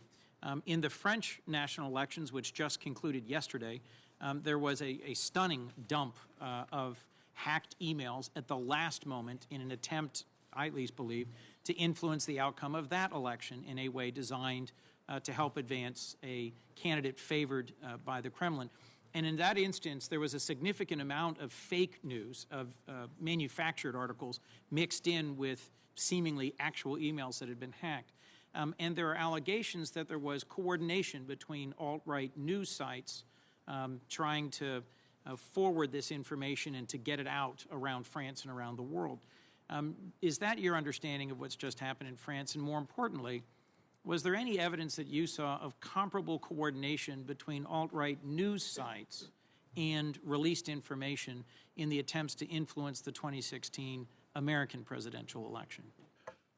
Senator Coons, I honestly, all I know is what I'm reading in the media, and so I don't have access to any intelligence information that would help me cast any light or could authoritatively answer your question. All I know is it's what's in the media. But during the period when you did have regular access to intelligence, did you see any evidence to suggest that the longstanding Russian practice of spreading misinformation and fake news was being amplified by news sites in the United States, and any reason to believe that might have been coordinated or intentional? Well, I don't know about the latter, but I think some news outlets were probably unwitting of that.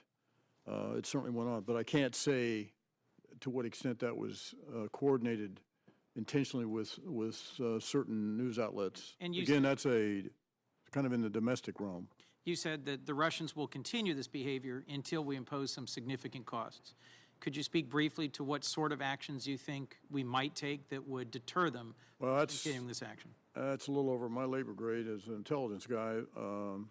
I thought the sanctions that we did impose, and I was part of that as part of the former administration, were a great first step. Well, I'll simply say that I agree with you, and a bipartisan bill led by my colleague Senator Graham and co-sponsored by 20 senators, Republican and Democrat, would be a terrific next step. Ms. Yates, we've established in the course of these questions that on December 27th and 29th, former National Security Advisor General Flynn discussed sanctions with the Russian ambassador. So when the Trump transition team told the Washington Post on January 13th that sanctions were not discussed, was that false? I understand that there have been news reports to that account, but I can't confirm whether, in fact, those conversations regarding sanctions occurred, because that would require me to reveal classified information. Understood. So I have a whole series of questions about things that would have been untrue. Were that the case, you're not going to be able to answer any of those? Not to the extent that it goes to General Flynn's underlying conduct. I can't address that. Well, then let me move to that, if I might. Sure. On January 24th, you just testified that National Security Advisor Flynn was interviewed by the FBI about his underlying conduct, and that that underlying conduct was problematic because it led to the conclusion the Vice President was relying on falsehoods. What was that underlying conduct? And are you convinced that the former National Security Advisor was truthful in his testimony to the FBI in January 24? Again, I hate to frustrate you again, but I think we're going to have to, because my knowledge of his underlying conduct is based on classified information, and so I can't reveal what that underlying conduct is. It's why I had to do sort of an artificial description here of events without revealing that conduct. I understand that. On January 27th, you just testified that you discussed with White House Counsel McGahn 4 different topics, and one of them included the possibility of criminal prosecution of the former National Security Advisor, and what would the applicable statutes be. What applicable statutes did you discuss? And in your conclusion, should the National Security Advisor face criminal prosecution? Senator Coons, I'm going to strike out here, because if I identify the statute, then that would be insight into what the conduct was. And look, I'm not trying to be hyper-technical here. I'm trying to be really careful that I observe my responsibilities to protect classified information. And so I can't identify the statute. Okay. Do you believe the administration took your warnings seriously when you made this extraordinary effort to go to the White House and in-person brief the White House counsel on the 26th and 27th? Do you think they took appropriate steps with regards to General Flynn as the National Security Advisor, given that he remained a frequent participant in very high-level national security matters for 2 weeks? Well, certainly in the course of the meetings, both on the 26th and 27th, Mr. McGahn certainly demonstrated that he understood that this was serious. So he did seem to be taking it seriously. I don't have any way of knowing what, if anything, they did. If nothing was done, then certainly that would be concerning. So you don't know whether they took any steps to restrict his access to classified information, to investigate him further, up and until the Washington Post published information that made it clear that he had been lying to the Vice President? No, again, I was gone after the 30th, and so I wouldn't know if any steps had been communicated to the Department of Justice, but I was not aware of any, no. Had you not been summarily fired, would you have recommended to the White House counsel that they begin further investigations into the National Security Advisor, or that they restrict his access to sensitive and classified information? Well, it's a bit of a hypothetical. Had I remained at the Department of Justice, and if I were under the impression that nothing had been done, then yes, I would have raised it again with the White House. Thank you, Ms. Yates. Thank you, Mr. Clapper. Ms. Yates, Dr. Clapper, thank you both for your years of service to the American people. Ms. Yates, I want to start with you. You declined to support, to defend President Trump's executive order because you thought it was unconstitutional. Is that correct? That's correct, yes. Okay. And you believe that no reasonable argument could be made in its defense. Is that correct? Well, I don't know that I would put it in that way, Senator. This was the analysis that we went through. Okay. Let me stop you, because I've got a whole bunch of questions. Okay. I just want to understand your thinking from my perspective. Sure. Did you believe then that there were reasonable arguments that could be made in its defense? I believed that any argument that we would have to make in its defense would not be grounded in the truth. Because to make an argument in its defense, we would have to argue that the executive order had nothing to do with religion, that it was not done with an intent to discriminate against Muslims. Okay. And so based on a variety of factors. You were looking at intent? Yes, and I believe that that's the appropriate analysis. And in fact, that's been borne out in several court decisions since that time, that that's the appropriate analysis when you're doing a constitutional analysis. It's to look to see what are you trying to accomplish here. Okay. Suppose instead of an executive order, this had been an act of Congress, would you have refused to defend it? If it were the same act, yes. And in fact, the Department of Justice has done that in the past. For example, with DOMA, the Defense of Marriage Act, when the Department of Justice refused to defend DOMA. But that was a political decision, was it not? Well, I wasn't at Main Justice at that time, so I can't speak to that, but that was another example of when DOJ did not defend the constitutionality of a statute in that sense. But in your opinion, the executive order is unconstitutional? I certainly was not convinced that it was constitutional, and given that I wasn't, and the import of this, I couldn't in good conscience send Department of Justice lawyers in to defend it. Well, I want to be sure I understand. Do you believe it's constitutional or unconstitutional? I believed I was not convinced that it was constitutional. I believed that it was unconstitutional in the sense that there was no way in the world I could send folks in there to argue something that we didn't believe to be the truth. So you believe it's unconstitutional? Yes. Okay. I don't mean to wax too metaphysical. And if I can say, I can understand why you might be a little frustrated with the language here. I'm not frustrated. I'm happy as a clam. No, and here's the reason. Let me give you a little idea of the timing. Okay, but let me stop you because I don't have much time. I got a lot of ground to cover. Okay. I don't mean to wax too metaphysical here, but at what point does an act of Congress or an executive order become unconstitutional? Well, it all depends on what the act does. No, but I mean, at what point is it become? I can look at a statute and say, I think that's unconstitutional. Does that make it unconstitutional? I think the issue that we faced at the Department of Justice is to defend this executive order would require lawyers to go in and argue that this has nothing to do with religion. But at what point does a statute or an executive order become unconstitutional? Is it some a priori determination? It becomes, I mean, what I'm telling you what I'm getting at, and I don't mean any disrespect. Who appointed you to the United States Supreme Court? I was appointed. That determined, isn't it a court of final jurisdiction decides what's constitutional and not? In fact, aren't most acts of Congress presumed to be constitutional? They are presumed, but they're not always constitutional. And no, of course, I was not on the Supreme Court. And I can tell you, Senator, look, we really wrestled over this decision. I personally wrestled over this decision.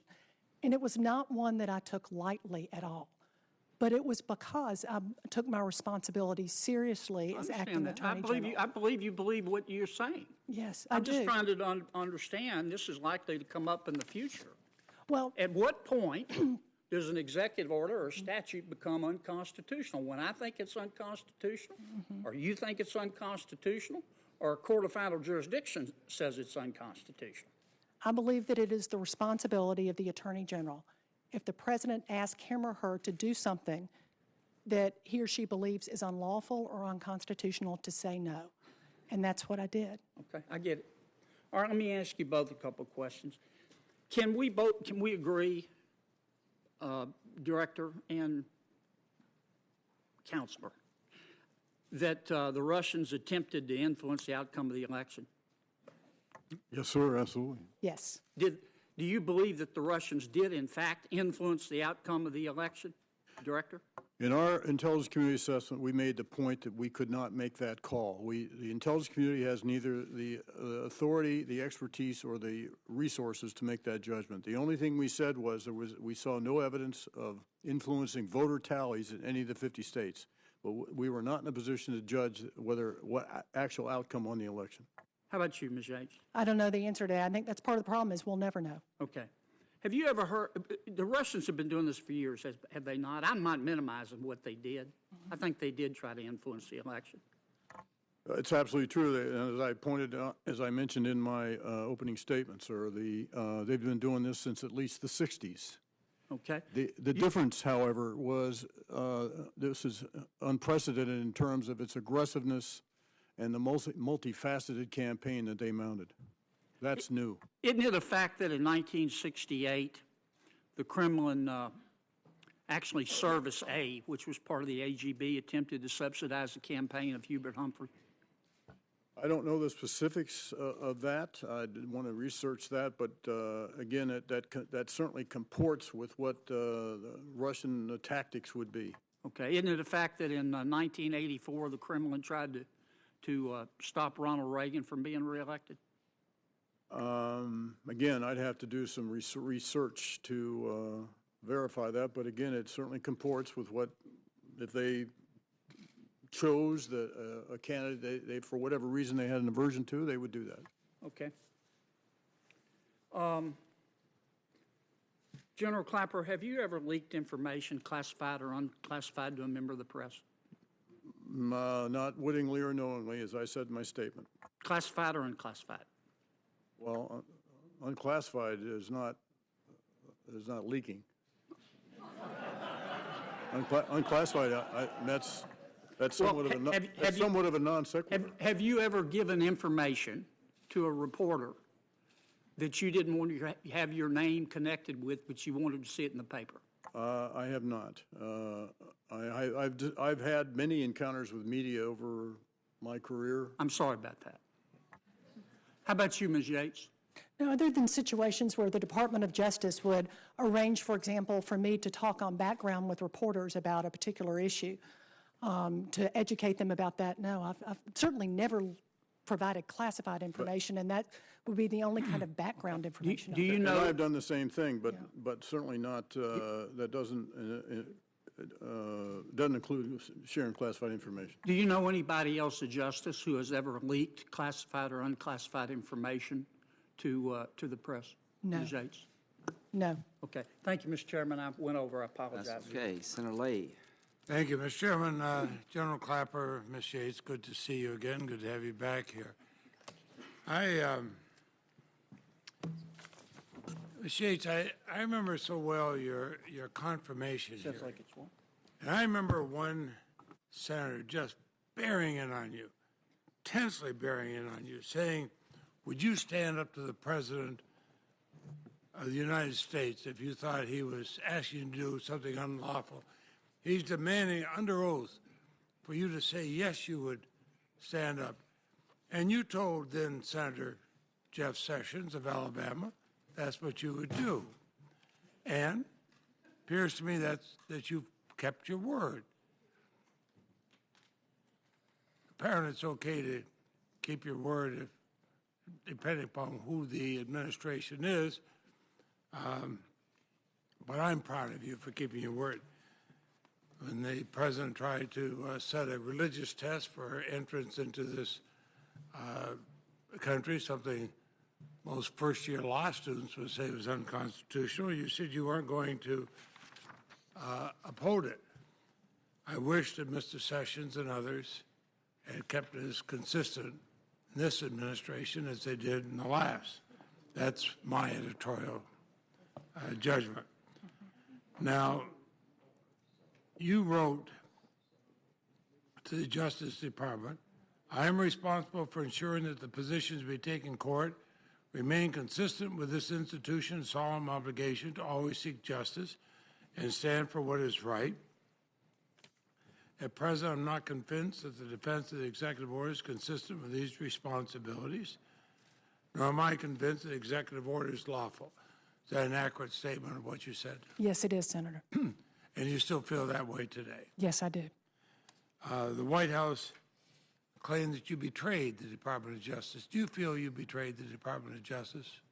No, Senator, I feel to have done anything else would have been a betrayal of my solemn obligation to represent the people and to uphold the law and the Constitution. Was the White House trying to tell the Justice Department how to carry out that executive order? Well, I didn't have a lot of discussion with the White House about this executive order.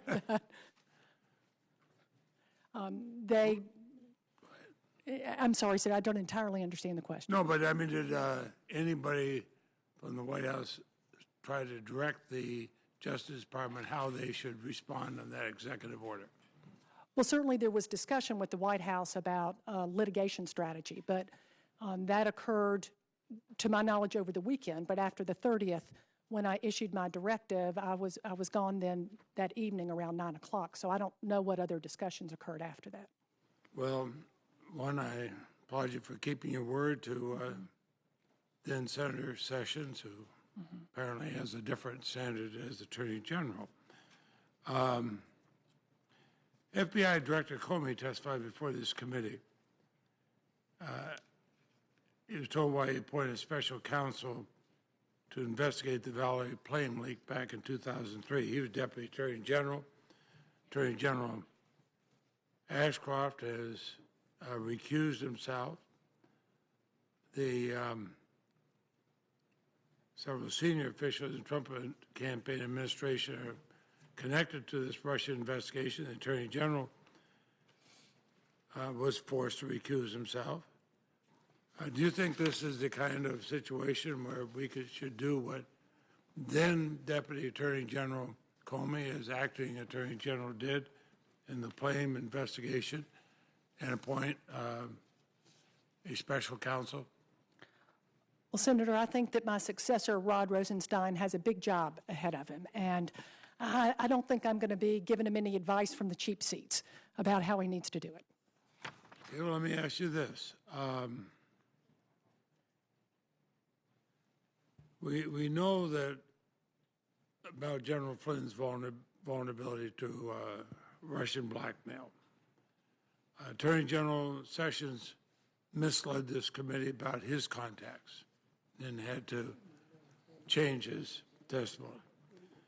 The president's son-in-law and senior advisor also reportedly failed to disclose contacts on their security clearance forms. Do you have or did you have any concerns about the Attorney General, about Mr. Kushner, or other Trump officials' vulnerability to blackmail? All of this information came to light after I was no longer with DOJ. Did you have concern, though, while you were at DOJ that General Flynn might be vulnerable to blackmail? Yes, I did, and expressed those to the White House. And you stated why you feel he may have been vulnerable to blackmail, and if somebody else fell into that same category, might they be vulnerable to blackmail? Well, certainly any time the Russians have compromising information on you, then you are certainly vulnerable to blackmail. Let me ask General Clapper this. You've looked at a lot of these. You have the case of senior government officials. If they have hidden financial information, things that are normally disclosed when they take a senior official position, is that an area where they could be blackmailed if it's discovered? Yes, it is, of course. And is it your experience that the Russians search for that kind of thing? Absolutely. We do. In January, the intelligence community, the FBI, CIA, NSA, concluded high confidence that Russia interfered in the 2016 election to denigrate Secretary Clinton, help elect Donald Trump. Last week, President Trump contradicted that consensus. He said, well, it could have been China, it could have been a lot of different groups. You feel Russia was responsible? Absolutely. Regrettably, Senator Leahy, although the conclusions that we rendered were the same as in the highly classified report as in the unclassified, unfortunately, a lot of the substantiation for that could not be put in the unclassified report because of the sensitivity of it. To me, the evidence was overwhelming and very compelling that the Russians did this. Does it serve any purpose for high officials like the president to say, well, it could have been somebody else, it could have been China? I mean, does that help us or does that help Russia? Well, I guess it could be, you could rationalize that helps the Russians by obfuscating who was actually responsible. Thank you. Thank you very much, General. Thank you, Ms. Yates. It's good to have you both here. Senator Franken. Thank you, Mr. Chairman. I want to thank both you and the ranking member for this hearing and these hearings, and I want to thank General Clapper and Attorney General Yates for appearing today. We have the intelligence communities have concluded, all 17 of them, that Russia interfered with this election, and we all know how that's right. Senator, as I pointed out in my statement, Senator Franken, there were only 3 agencies that directly involved in this assessment, plus my office. But all 17 signed on to that. Well, we didn't go through that process. This was a special situation because of the time limits and what I knew to be who could really contribute to this and the sensitivity of the information. We decided it was a conscious judgment to restrict it to those 3. I'm not aware of anyone who dissented or disagreed when it came out. Okay, and I think anyone who's looked at even the unclassified report is pretty convinced that this is what happened. And one of the questions is, why did they favor Donald Trump? There are a number of contacts and communications that between Trump campaign officials and associates and members of the Trump administration, Jeff Sessions, as Senator Leahy mentioned, Carter Page, a former campaign advisor, Paul Manafort, who was a former campaign manager and chief strategist, Rex Tillerson, Secretary of State, got a friend of Russia award, Roger Stone, and of course Jared Kushner, White House senior advisor, son-in-law, and Michael Flynn. That's a lot in my mind. Now, going to Flynn, he appeared during the campaign on Russia Today. Russia Today is the propaganda arm, one of the propaganda's arm of. And now, General, since you've retired, have you appeared on Russia Today? Not wittingly, no. No. Okay. And General Flynn received $37,000 for sitting next to Putin at the 10th anniversary of Russia Today. It seems, all this seemed very odd to me and raised a lot of questions. I was struck that Mr. McGahn did not ask you in the second meeting why DOJ, General Yates, would have concerns that the National Security Advisor had lied to the Vice President. In the first meeting, did you mention that he might be compromised? Certainly, we went through all of our concerns in the first meeting, and it was in the second meeting that he just raised the question of essentially, why is this an issue for the Department of Justice if one White House official lies to another? Okay, I don't understand why he didn't understand that. I'm not sure I can help you with that, Senator. This is, General Flynn, after that, for 18 days, stayed there and was in one classified thing after another. There are policies to deal with who gets clearance, security clearance, and not. Executive Order 12968 outlines the rules for security clearances. And it says that when there's a credible allegation that raises concern about someone's fitness to access classified information, that person's clearance should be suspended pending investigation. Is that right?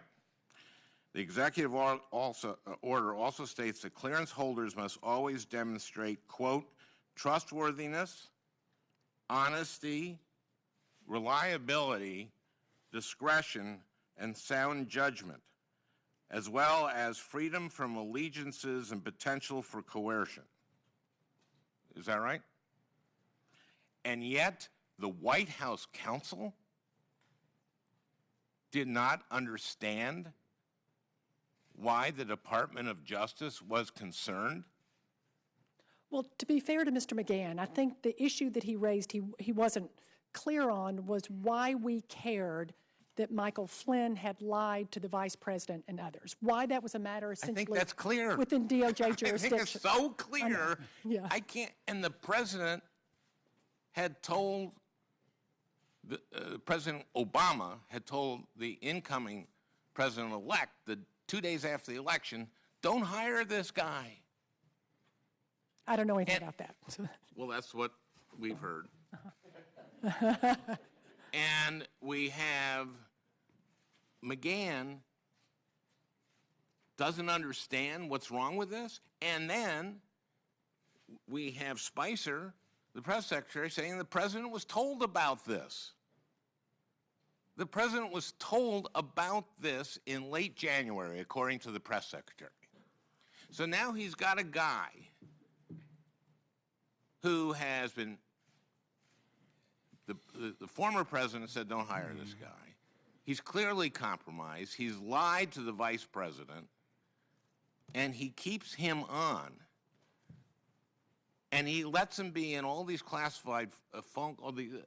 He lets him talk with Putin, President of the United States, and the National Security Advisor sit in the Oval Office and discuss this with Putin. Is it possible that the reason that he didn't fire him then was that, well, if I fire him for talking to the Russians about sanctions, and if I fire, what about all the other people on my team who coordinated?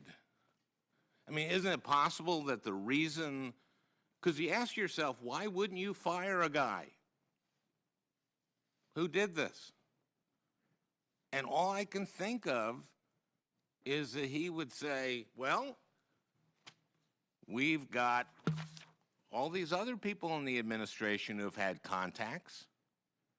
We have all these other people in the administration who coordinated, who were talking. Maybe that. I'm just trying to we're trying to put a puzzle together here, everybody. And maybe, just maybe, he didn't get rid of a guy who lied to the vice president, who got paid by the Russians, who went on Russia Today, because there are other people in his administration who met secretly with the Russians and didn't reveal it till later, until they were caught. That may be why it took him 18 days until it came public to get rid of Mike Flynn, who was a danger to this republic.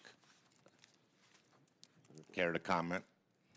I don't think I'm going to touch that, Senator. Thank you. Senator Blumenthal. Thank you, Mr. Chairman, and I want to thank you, Senator Graham, and Senator Whitehouse for conducting this hearing in a very bipartisan way and for prioritizing this issue, which is such gravity to our democracy. I want to thank each of you not only for your long and distinguished service, but also for the conscience and conviction that you have brought to your jobs. Whether we agree or disagree with you, I hope that there are young prosecutors around the country and young members of our Intelligence Committee who will watch this hearing and say, that's the kind of professional I want to be, not just expert, but also people of deep conviction and conscience. And I agree with my colleagues that there ought to be an independent commission that can have public hearings, produce recommendations and a report. But I also believe that there has to be a special prosecutor, because what I hear from people in Connecticut and from my colleagues in their town halls and meetings is that people want the truth uncovered about how the Russians sought to interfere and undermine our democracy and our electoral system, and they also want accountability.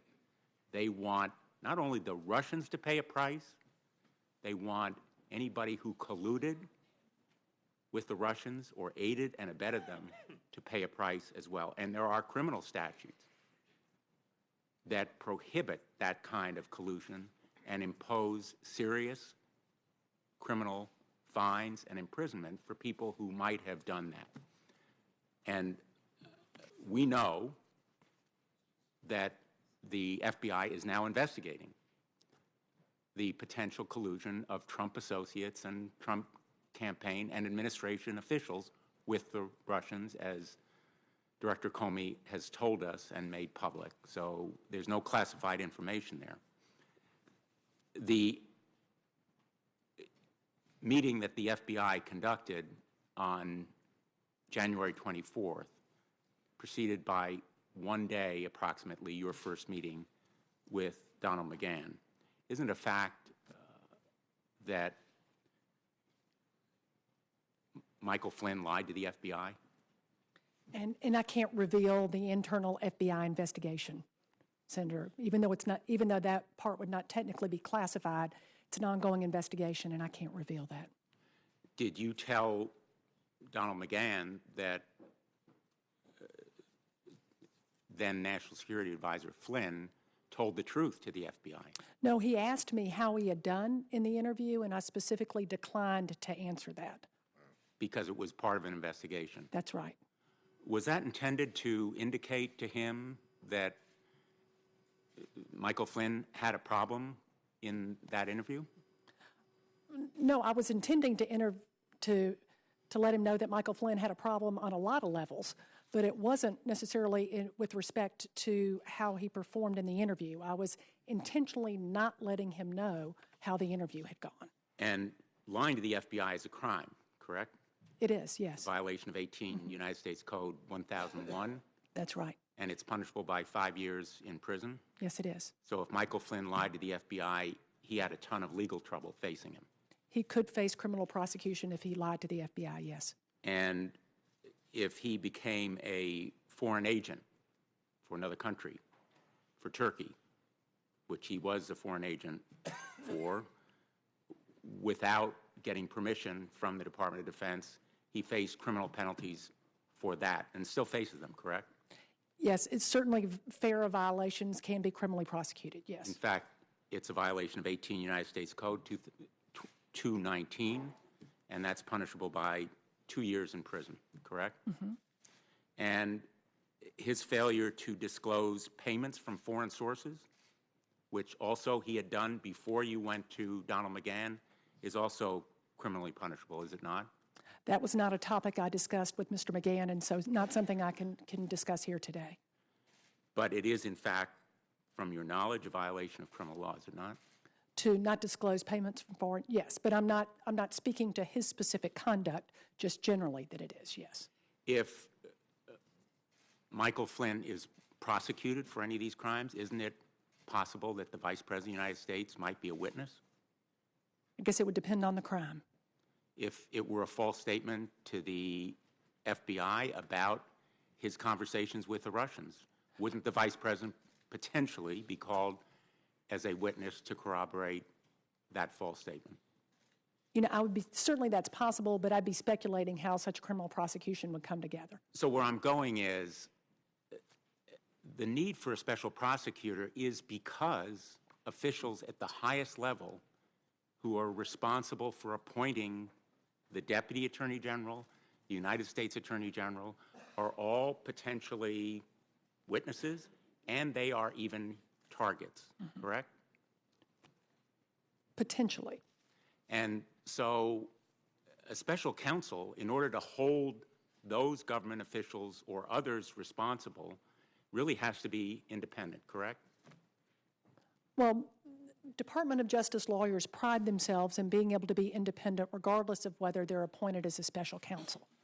But the ultimate decision whether or not to prosecute, for the sake of appearance, as well as in reality, should be made by someone who is unquestionably independent, objective, and impartial. Senator, I absolutely understand your concerns here. But the fact of the matter is that particularly as someone who just departed from the Department of Justice, I'm just not going to wade into whether or not they should have a special counsel or an independent counsel in this matter. I don't really think they need the formers telling them how to do their jobs. Well, I'm going to be very unfair to you and just ask you as a private citizen, wouldn't you like to see a special counsel appointed under these circumstances? Not going to go there either, Senator. As an expert witness for our committee. I'll qualify you as an expert if Judge Graham allows me to do it. You'll have to pay her. Let me just close by asking you, my colleague, Senator Franken, made reference to warnings given to the given by President Obama to then President-elect Trump about hiring Michael Flynn. That is a public report from the New York Times, in fact, of today, which I asked be entered into the record. And I also ask and be entered into the record the February 9th report from the Washington Post. I believe there's been a reference to it. Without that published report and without the free press telling us a lot of what went on, Michael Flynn might still be sitting in the White House as National Security Advisor, because by January 30th, you were forced to resign, correct? You were fired. Yes, I was fired. So nobody was around to tell the White House, as you said, that our national security was in danger. Well, there were still the career officials in the National Security Division who had been working with me on this matter that were there and were certainly conversant in the facts. But the ultimate decision to go to the White House was yours. Yes, it was. Thank you, Mr. Chairman. Senator Hirano. Thank you, Mr. Chairman.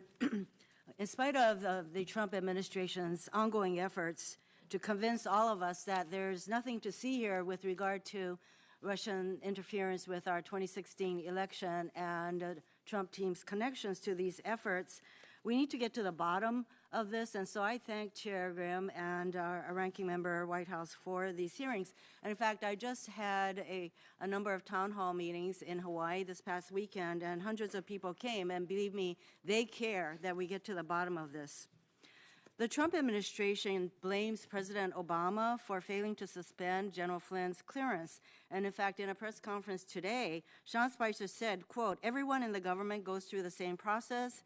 And quote, he also said, quote, "There's no difference of a security clearance once it's issued," end quote. And basically, as far as this administration is concerned, nothing more needed to be done by them regarding General Flynn's clearance. Director Clapper, isn't it true that the CIA has a separate vetting process for National Security Council appointees? And in fact, the press is reporting today that General Flynn never completed that process. Can you enlighten us? I can't speak to specifics of how it was done with General Flynn. I know what I went through as a political appointee twice in a Republican and a Democratic administration. And the vetting process for either a political appointee or someone working in the White House is far, far more invasive and far, far more thorough than a standard TSSCI clearance process. But I don't know what process was used in General Flynn's case, and nor did I have access to his complete investigatory file, so it's very difficult for me to speculate on what was in it and what action, if any, was taken by the White House. Well, according to Sean Spicer, that he had a clearance from the Obama administration, and that was it, and this administration had no further responsibilities.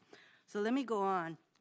Others of my colleagues have mentioned, and you yourself, Mr. Clapper, said that RT is a Russian mouthpiece to spread propaganda. And of course, we know that General Flynn attended a gala hosted by, or 10th anniversary gala for RT in December 2015, where he sat next to President Putin and got paid over $33,000 for that. Mr. Clapper, given the information that Ms. Yates provided to the White House regarding, and this is during the January 26th and 27th timeframe regarding General Flynn, should he have sat in on the following discussions? On January 28th, he participated in an hour-long call along with President Trump to President Putin. And on February 11th, he participated in a discussion with Prime Minister Abe and the President at Mar-a-Lago to discuss North Korea's missile tests. Should he, given the information that had already been provided by Ms. Yates, should he have participated in these two very specific instances? Well, I can't, it's difficult for me to answer because I was out at that point. Well, let's say you were in. It's just a standard comment, a general comment. I don't think it was I don't think it's a good practice, put it that way. So I think this comports with some other concerns that have been raised about the appropriateness or adequacy of the Trump administration's vetting process with regard to various disclosures by other members of his administration. And as I mentioned, the administration's continuing efforts to downplay Russia's interference in our elections. After General Flynn resigned on February 13th, on February 15th, President Trump tweeted that Flynn is a, quote, wonderful man, and, quote, it's very, very unfair what's happened to General Flynn, unquote. So, Mr. Clapper, is this the kind of statement that would be made by a president aware of serious security concerns about his former national security advisor? Well, I am loath to comment on the tweets. That was, I suppose, honest expression of how he felt. Well, does it sound like somebody who knew that there were serious security concerns about it, that he would say it's very, very unfair and that Mr. Flynn is a wonderful man?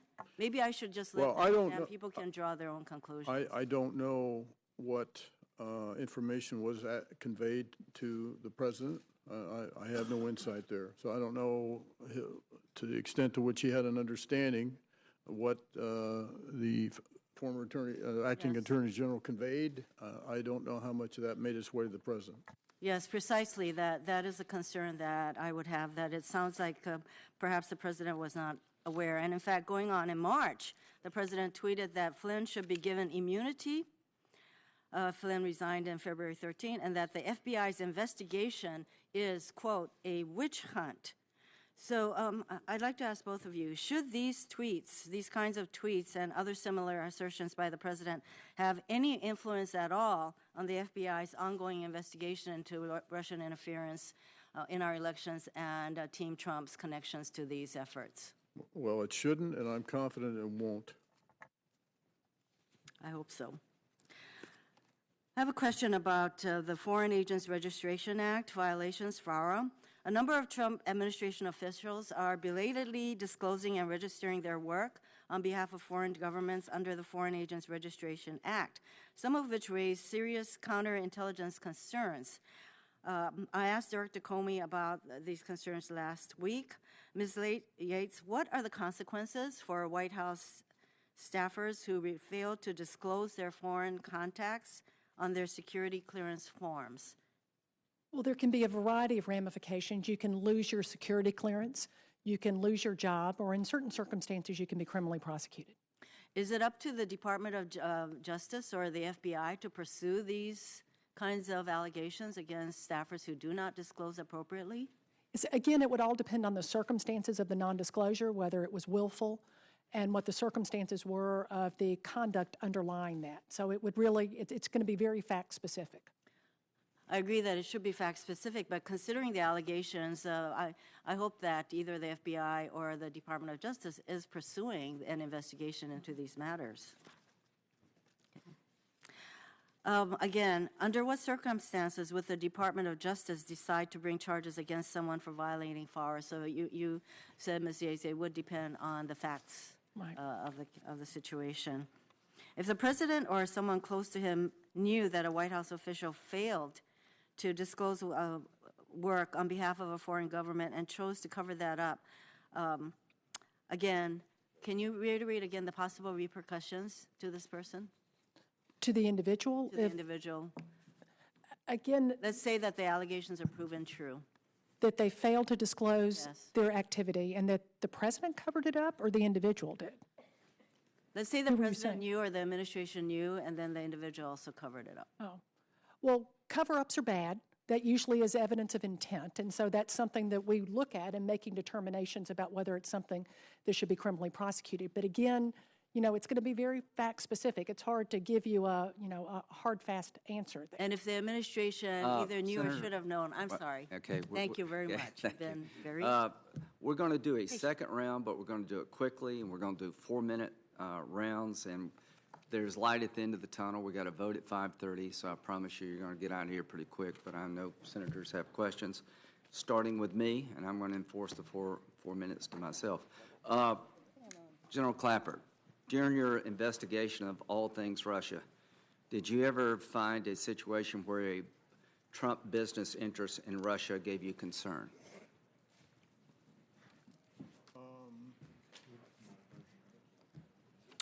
Not in the course of the preparation of the intelligence community assessment. Since? I'm sorry? At all, anytime? Senator Graham, I can't comment on that because that impacts investigation. It wasn't enough to put into the report. That's correct. Okay. Ms. Yates, the rule of law, you cannot allow people to leak classified information because they want a particular outcome. That's not the rule of law. Is that correct? Absolutely. And I think you both agree with that concept. Yes. Did Mr. McCann, in your view, Ms. Yates, ask reasonable questions about your concerns? I didn't really have a judgment about whether they were reasonable or unreasonable, but I do think that Mr. McGann was trying to get to the bottom in our discussions of what had happened with General Flynn. And he wanted to actually see the information that you were talking about. He indicated he did. Again, I don't have any way of knowing what happened after But he that. said he wanted to, and you tried to set that up. That's right. Okay. Now, about surveillance. This is very important. An American citizen cannot be surveilled in the United States for colluding with a foreign government unless you have a warrant. Is that a true statement of the law? That's right.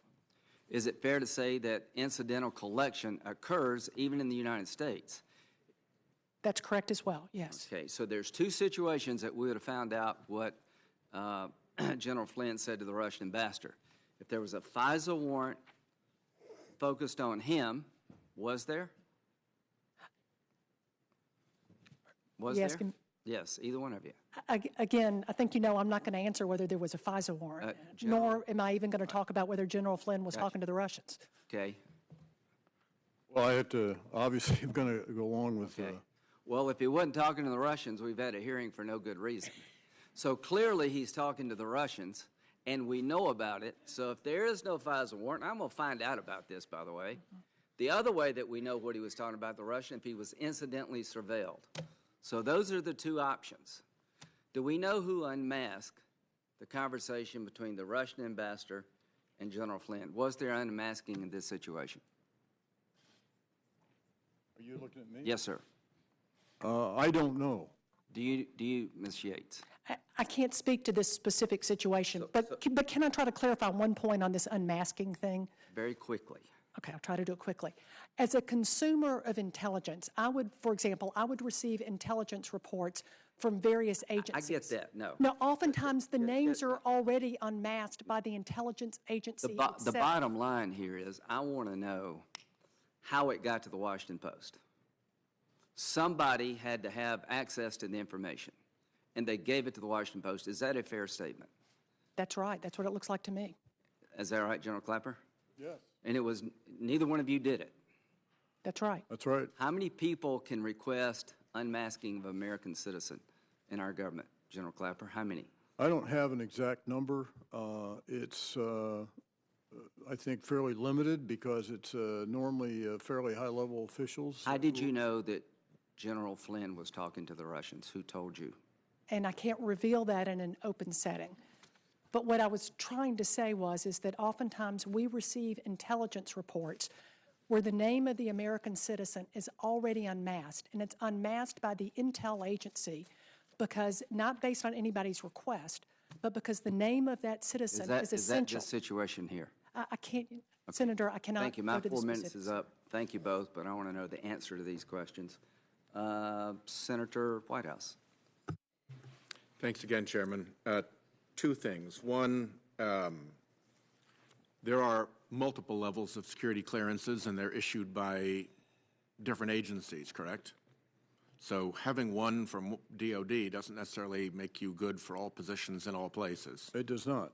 And indeed, DOD operates clearances at multiple levels, correct?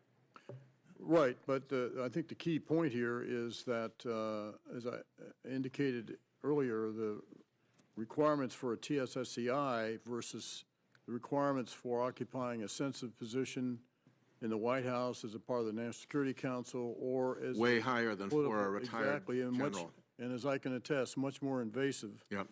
and aggressive than a standard TSSCI. Now, in terms of compromised tradecraft, if you have somebody and you have them compromised, it's pretty standard compromised tradecraft to ask them to do some little thing for you under the threat of having the compromising information disclosed. And if you succeed, you now have two things on them. And you work it that way to get somebody more and more enmeshed in compromise until they're more or less owned by the intelligence agency. Is that a fair description of how you can develop compromise through regular tradecraft? Yes. Okay. Just want to make that sure because we're talking a lot about it here. Last thing, my list. So I went through the list, looked at like propaganda, fake news, trolls, and bots. We can all agree from the IC report that those were in fact used in the 2016 election. Hacking and theft of political information, the hack into the DNC and into the Podesta emails, I think we can all agree that that's a yes.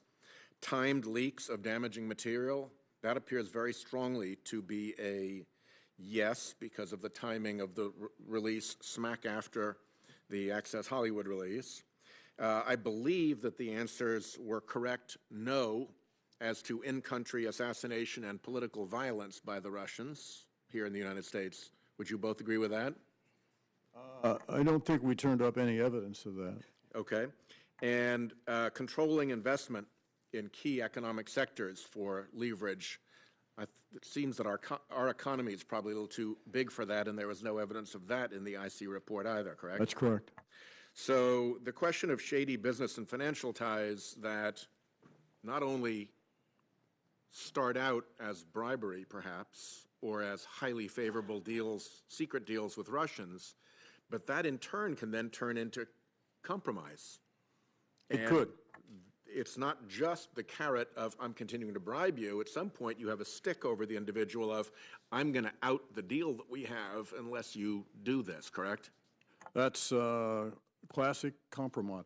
And we do not yet know the extent to which that has played a role in the 2016 Russian election hack, correct? I don't.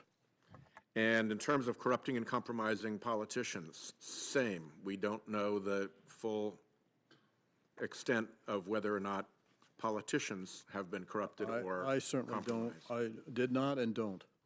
So if we were to go down this, yes, yes, yes, no, no, question mark would be our tally at the end. Are we agreed on that?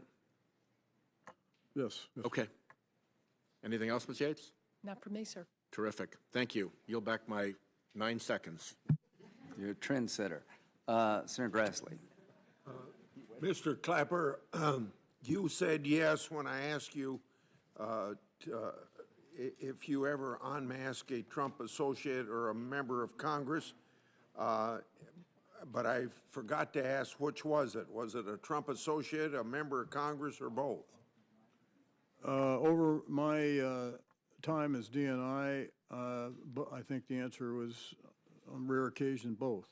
Okay. And again, Senator, just to make the point here, my focus was on the foreign target and at the foreign target's behavior in relation to the U.S. person. Okay. How many instances were there, or was there just one? I can only recall one. Could you provide could have been more, and the best accounting of this would be, in accordance with the procedure, the collecting agency. Yeah. And that would be a better source of records than top of my head. Okay. Could you provide us more details in a classified setting? I could. Okay. Ms. Yates, the same question. You said, I don't know what you said to answer my question about if you were involved in any unmasking. Were you involved? No, I've never asked for anyone to be unmasked. Okay. Senator Graham, both you and I and maybe other people have been said that we need a classified setting to get some answers here. I assume you're going to pursue that. Yes, sir. Okay. Let's see, I got time for a couple more questions, I believe. regardless of any disagreements that we have about allegations of collusion, the fact that Russia tried to meddle in our democracy is obviously an affront to all Americans. We have to punish Russia, and we have to deter all nations from these shenanigans. Do you two believe that the government's response so far has been enough to deter future attacks of this kind? And if not, what else would you think we should be doing? Ms. Yates, would you start out, please? I think they're coming back, Senator, and I think that we have to do a whole lot more, both to harden our election systems, our state election systems, to ensure that folks out there know when they're looking at news feeds that it may not be real news that they're reading. I think that we have to do more to deter the Russians, and it wouldn't hurt to prosecute a few folks, but I don't think we should kid ourselves that we'll be able to prosecute our way out of this problem. Okay, Mr. Clapper. Well, as much as I love congressional hearings, I think there is a useful purpose, sir, because I think the most important thing that needs to be done here is to educate the electorate as to what the Russians' objective is and the tactics and techniques and procedures that they have employed and will continue to employ. And I predict it'll be against all the parties.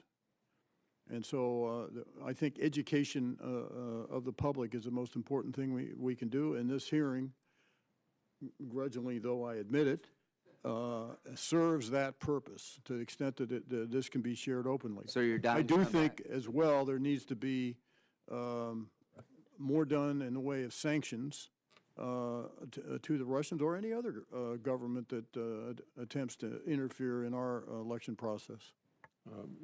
I'm done. Senator Klobuchar. Okay, thank you, and we thank you both for being here again. I think Senator Graham then asked if you would want to come back then, Director Clapper, and we were very glad that you're here. So when I asked my questions before, I asked about this general fact: if a high-ranking national security official is caught on tape with a foreign official saying one thing in private and then says something in public that's different, and if that's material for blackmail, and you both said that it was. Could you give me some examples, just from your experience, Director Clapper, of when Russians have used, for want of better words, sex lies and videotape against people as blackmail?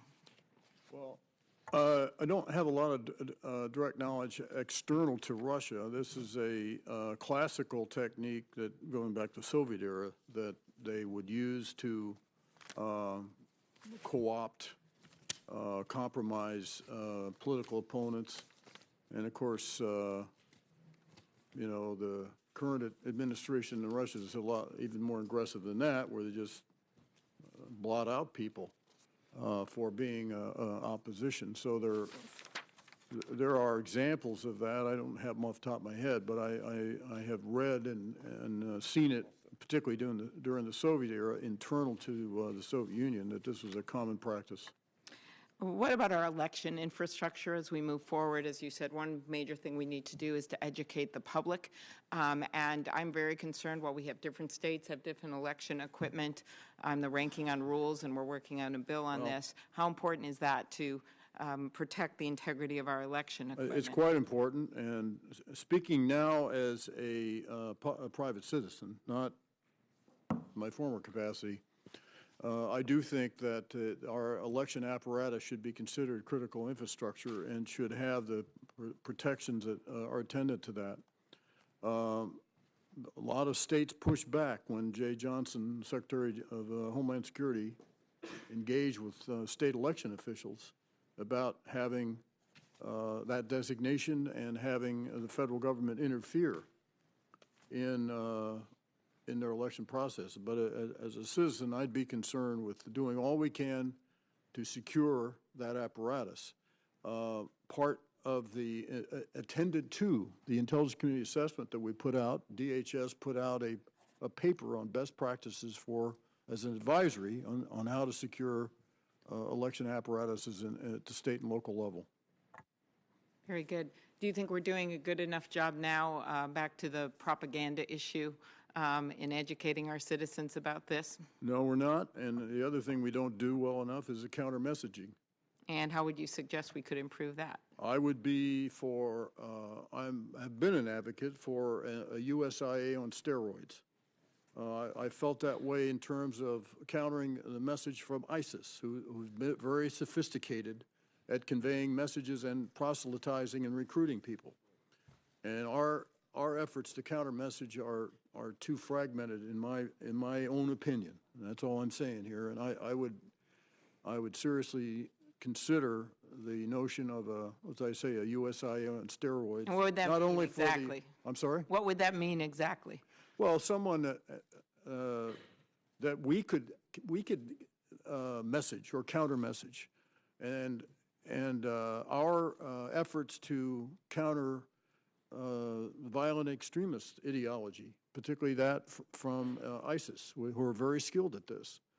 And I don't think we do, as a nation, we do a good enough job. I think counter-messaging the Russians, giving them some of their own medicine, much more aggressively than we've done now. I would hasten to add that should not be tagged on to the intelligence community. It needs to be a separate entity from the intelligence community. Something the IC would support, but should be separate from that. Mr. Chair, just one last question. Ms. Yates, you brought a lawyer with you, a career lawyer, right, to the meeting at the White House? Is Yes, that that's right? right. About when you were giving these warnings about the knowledge you had on General Flynn. Is that normal practice? Why did you do that? Well, this was a person who was the career lawyer who was supervising this matter. And we thought that it was important, first of all, she had been the one who was most intimately familiar with it. But secondly, we knew that my tenure was going to be short and wanted to make sure that there was continuity there. And that there You was just didn't know it was going to be that short. I didn't know. Okay, Yeah. thank you. I think the vote is on, so I hate to change, but let's do 3 minutes. I can be very quick. Yes, sir. Mr. Clapper, does Mr. Putin have any assets in the United States? I don't know the answer to the question. Who would know that? Well, some component in the intelligence community might know it, or the FBI, but I don't know. Do you know if any of Mr. Putin's friends might have assets in the United States that are being held for Mr. Putin? That's a possibility, yes. Who would know that? Same person? I'm sorry? Who would know that? Same person? I would guess the FBI. Okay. If the intelligence community and the Attorney General knew all this information about Mr. Flynn, how did he get a security clearance? Knew what about Mr. Flynn? Well, that he'd had a conversation with the Russian ambassador about sanctions. Well, that was late. That was the 29th of December or so, or whenever that, Right. as reported in the media when that took place. January 19th, I think the president was sworn in, 17th, something like that. How did he get a security clearance? Well, he had a security clearance and had one for a long time. He's a career military intelligence officer. I don't know the specifics of when his fell due. The system is every 5 years. The current system, every 5 years, you're supposed to get a periodic reinvestigation. And I don't know the details of that. It would probably be done by his old agency, the Defense Intelligence Agency. But don't you have to get some additional double secret security clearance to serve in the White House? Well, yes, you do. And as I indicated before, could I ask you how he got one? The process is done. I don't know how it's done in this administration. Okay. But my own knowledge of how it was done when I served in the Bush administration and again in the Obama administration, there is an extensive vetting process by the FBI. Okay, let me stop you because I've only got 50 seconds. Ms. Yates, are there any reasonable arguments that can be made in defense of President Trump's executive order? I don't believe that there are reasonable legal arguments that are grounded in truth that can be made in defense of his argument that the travel ban was not intended to have an impact, a religious impact, and to disfavor Muslims.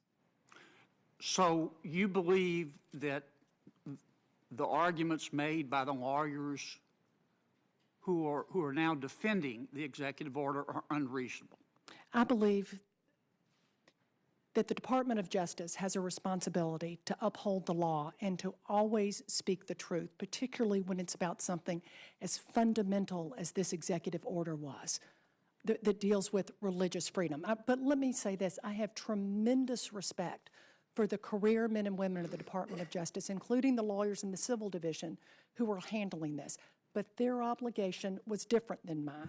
They must make an argument if they can make a reasonable legal argument. As acting attorney general, my responsibility was broader than that, and I had to look beyond the confines of the face of the EO, to look at the president's statements and to look at other factors to determine what was the actual intent here, and that was the basis for my decision. And for the record, different travel ban. Yeah, the first order was Right. withdrawn. There's a second one out there. Senator Blumenthal. Thanks, Mr. Chairman. Ms. Yates, so far, the concerns you expressed about the constitutionality of these executive orders have been upheld by the courts, correct? That's right. Second, Director Clapper, on the issue of possible use of the far-right websites by the Russians, you were asked earlier whether you have any knowledge about that potential cooperation or involvement. Do you have independent knowledge of the use of those far-right websites? I don't. I don't have, at least off the top of my head, specific knowledge or insight into that connection. Could have been. I just don't know that directly. But you made reference to published reports. You said, I think you knew about it from what you read in the newspapers. Well, that's a specific reference to what happened and occurred in France. Correct. And the same tactics that were used most recently in France were also used, or at least reportedly used, in this country, correct? Right. And I'd like to put in the record one public report, there are probably others, a McClatchy report of March 20th, which begins with the lead. Federal investigators are examining whether far-right news sites played any role last year in a Russian cyber operation that dramatically widened the reach of news stories, some fictional, that favored Donald Trump's presidential bid. It quotes two people familiar with the inquiry, and it goes on to mention as among those sites, Breitbart News and InfoWars. If, Mr. Chairman, if this report could be entered in the record. Do you have knowledge, Ms. Yates, of that federal investigation? I don't, and if I did, I couldn't tell you about it. I thought that might be your answer. Finally, you said, Ms. Yates, that we're not going to prosecute our way out of the Russian continued attack on this country. But putting Americans in prison if they cooperate, collude, aid and abet, or otherwise assist in that illegality might send a very strong deterrent message, correct? I expect that it would, yes. And there are indeed criminal penalties existing on the books. We don't need new laws which involve criminality and potential criminal prosecution for those acts, correct? Yes, that's right. Thank you very much, Mr. Chairman. Thank you all. We're at the end of the day, and you've been great. I think the public is better educated, at least I hope, about what Russia did. Seems to be bipartisan consensus that Russia tried to interfere with our election. We have some differences in other places, but just from some housekeeping here. You will provide with us, to the committee, if you could, Mr. Clapper. I know you're a private citizen now, but if you could help us to determine the pool of people that can request unmasking, we'd appreciate it at some later date. When it comes to incidental collection on 2016 campaigns, I'm a little confused, but I think we found at least one occasion where that did happen. You made a request for unmasking on a Trump associate and maybe a member of Congress. Is that right, Mr. Clapper? Affirmative? No? Yes. Okay. Do we know of any others off the top of your head, of any other candidate on either side of the aisle? Well, I don't. There could have been other requests, unmasking requests that I did. But there's a way to find that out. Yes. Okay, good. And the best way to do it would be to the original collection agency, Right, who to could find probably out compile who that. requested what. Finally, the current Deputy Attorney General, do you know him, Ms. Yates? Do you have confidence in him? Yes, I do. Thank you all. Final comment? Absolutely. During the last hearing, we had the author of the Kremlin playbook as one of our witnesses, and we had the very well-regarded Kenneth Weinstein as one of our witnesses, and they both agreed that the United States is leaving itself vulnerable to this kind of influence if we continue to allow shell corporations to proliferate without a way for law enforcement to figure out who the beneficial owners are.